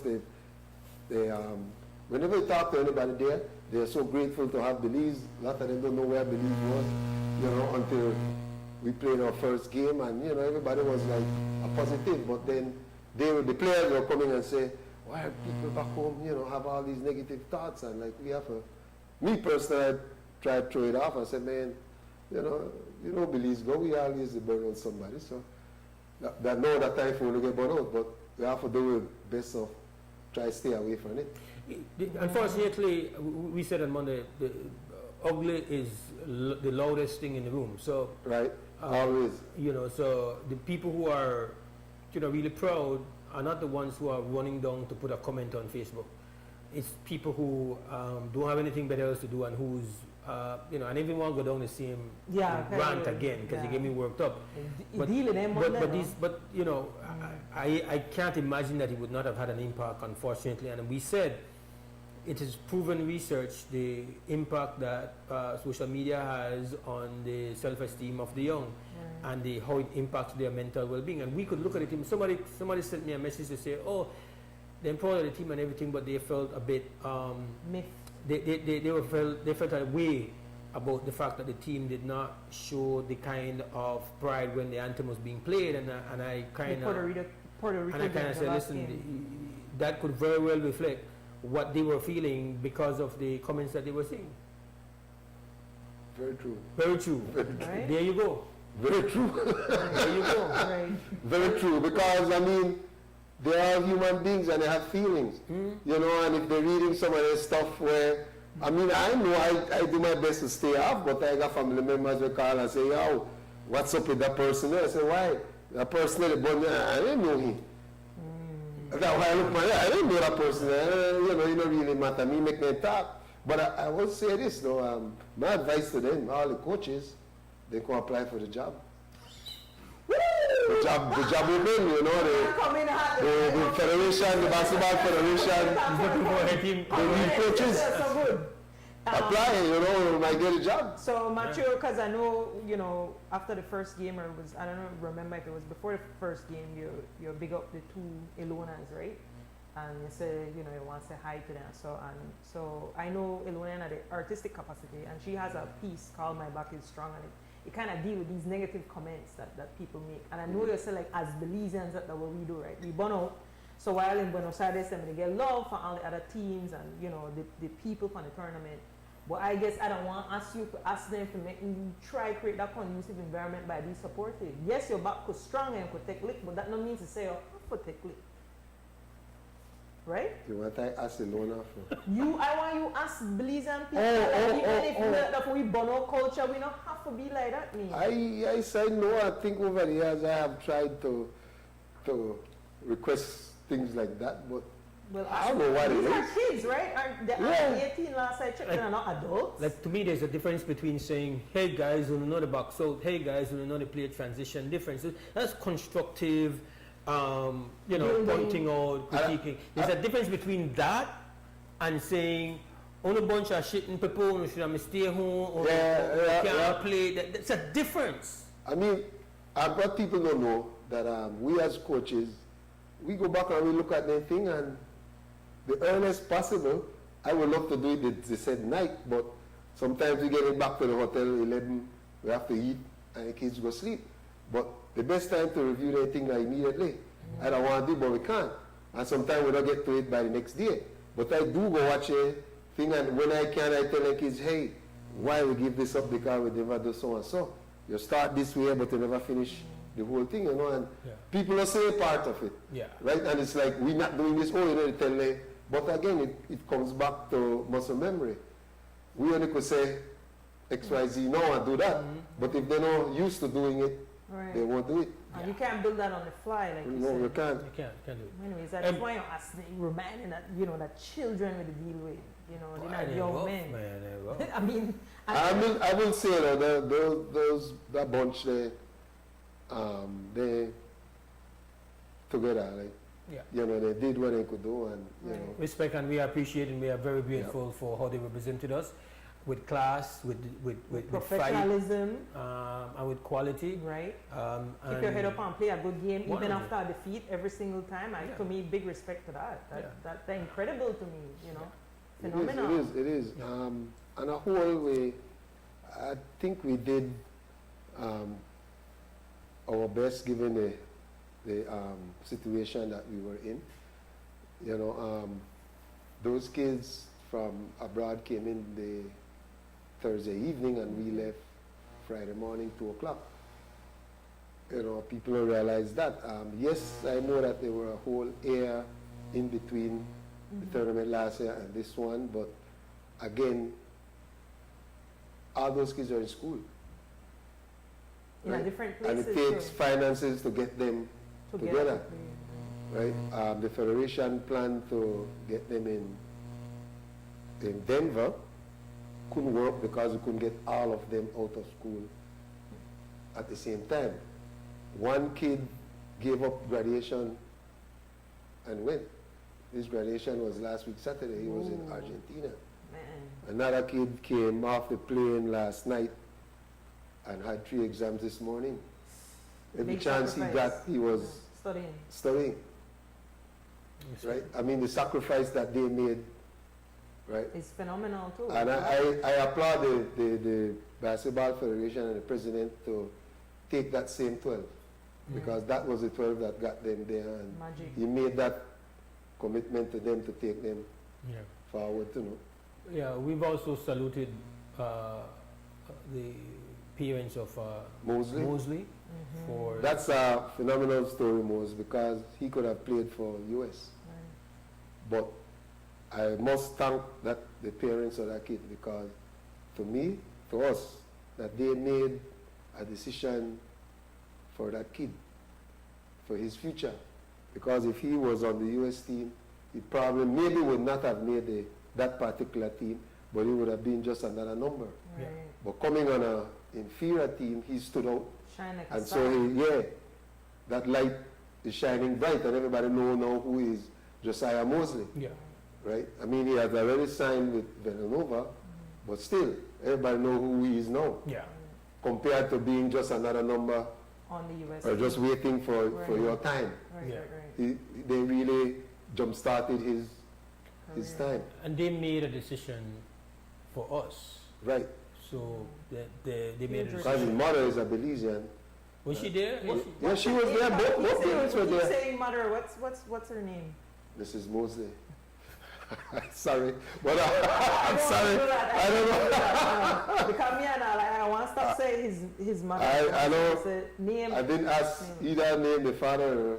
I just addressed him as Mr. and Mrs. Mrs. Mosley. Well, Mr. and Mrs. Mosley, thank you very much. Yes, our family. Salute. Thanks for the Basketball Federation. Thanks. And we need to. We said this, and we said again. We know we're out of time, past the time, but we said this, and to each athlete, I mean, and to those who have so much on the line. Like, for example, Doug, who is still not made up his mind, but he has offers from elite institutions. He has offers from the Ivy League. If he goes and plays in a tournament because he's representing us without anything being offered to him, he goes and he plays and he hurts his knee. He loses out on these opportunities. He loses out on opportunities to make money, because that's what you get now in college. Like, you have to understand that when that athlete, that young athlete, goes to, out of pride and love of country, puts it online, that there is a risk involved. Each athlete, but to the athlete that is, highly regarded, there's more to lose. And I couldn't just imagine if Doug blows his knee out, which can happen. This happens in basketball, right? Or ankle. The thing with that, I know from past tournaments, I wasn't involved in the administration of this one, but I know from past that insurance are covered in those tournaments by the governing body, FIBA. So things like that, we never say that can't happen. They could happen. They have happened in the past. But I know FIBA takes steps of, I don't want to say compensation, but they what's going to compensate? How are you going to compensate somebody from losing out at a yearly? I don't know what they do, but I know there's some sort of insurance there. I'm not saying that there's not insurance, but there's certain things you can insure. You can't insure. Right. You can't. And you can't get that back once that get taken away. You can't. But again, it's pride, it's country pride. Yeah, but people want to make people understand that when the sacrifices that children made and their families as well. I must say too that there were a lot of scouts there. A lot. So everybody had eyes on them. Yes, a lot of, at least 12 different scouts from different schools were there. They were coming to us, but I direct them to the... You were saying they express interest that somebody like Orozco. Orozco, yes. I direct them to either Raul or Jacob. Because that's the basically chain of command. None of my job for deal with stuff like that, no? Well, Katie, we're out of time, even though you could talk about Matthew all morning long. Captain fast asleep, but Matthew, thank you so much. Anytime. And again, I want to give the Federation props. I want to tell you thanks again for allowing me to coach your kids. Of course, and Federation, I hope you know that you're welcome anytime to make we just discuss the lone love over here. So and I say it again, coaches, apply please, because they need coaches. The coach coaches. So we do have to take our final break, so stay with us. When we come back, we'll wrap. Benny's is kicking off Father's Day with popping deals for dad. In the month of June, visit a Benny's near you and get store-wide discounts on selected items such as Milwaukee and Axie power tools, Charbroil barbecue grills, car care products, Karcher pressure washers, and much, much more. Make dad happy with popping deals for dad in June, only at Benny's. Benny's. Oh, Benny's. Belizeans all around planet Earth, this is a roll call for all Belizeans living abroad. In a world that is becoming more uncertain and unstable, children and descendants of the Belizean soil must find common ground and align. Mark the date and make your plans. June 19th to June 22nd, 2024 at the Marriott Airport Hotel, Los Angeles, California. It's the historic first ever Belize Diaspora Summit. This summit will feature panel discussions featuring leading diaspora leaders and achievers. The Belize America Chamber of Commerce will host its annual business forum. There is a special delegation from the Ministry of Natural Resources to facilitate land queries for those in the diaspora, and a grand gala event to cap the Belize Diaspora Summit 2024. For registration and for more details, email info@BelizeDiasporaSummit.com or BIF 2024 California.eventbrite.com. Upcoming enhancements to My Social Security. The new healthcare provider feature seamlessly connects healthcare providers, insured persons, and employers to facilitate the payment of sickness benefits. Here are the enhancements. Registered healthcare providers will create and submit online medical certificates using their healthcare provider accounts. Insured persons will receive a link to view the medical certificate to complete and submit their sickness benefit claim. And employers will receive an email notification of their employee's sickness claim. Also, the insured person and their employer will receive a copy of the claim decision letter after review. Healthcare providers, insured persons, and employers are encouraged to create a portal account to access and benefit from these new services on My Social Security at ssbportal.org.bz. My Social Security online portal. Social Security at your fingertips.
But I still want to thank everybody for watching and or listening on our streaming. WB Wake Up Belize Morning Vibes. Need to thank all my guests. Really appreciate everybody we watch, everybody we listen, everybody we stream, everybody we call. Thanks so much. Have to thank the crew here, Tony G, our Creme Radio simulcast, JD McKenzie, our MCO today, Clifton Lewis on the camera, the mics, the audio, everything else, everything that was set up before we got here. Definitely have to thank you, Mose, my wonderful co-host, and all the wisdom and knowledge that you bring to the show, the energy, and of course Macho, Ali Buenos Aires team. Thanks so much, and really appreciate you, the Federation, the team, the parents, the real fans, the love, and I want to make we do that Belizeans. So I'll put that pan we close out, that I want to make we build up ourselves. We have a whole world outside of Belize to try to tear we down and bone we out, so we don't have to do that self-inflictedly, right?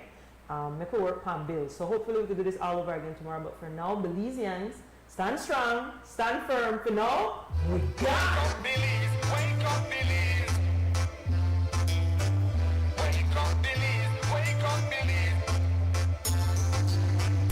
Wake up Belize, wake up Belize. Another day is here. Wake up Belize, wake up Belize. We gotta keep moving, na. Wake up Belize, wake up Belize. Everybody gotta put the time in. Wake up.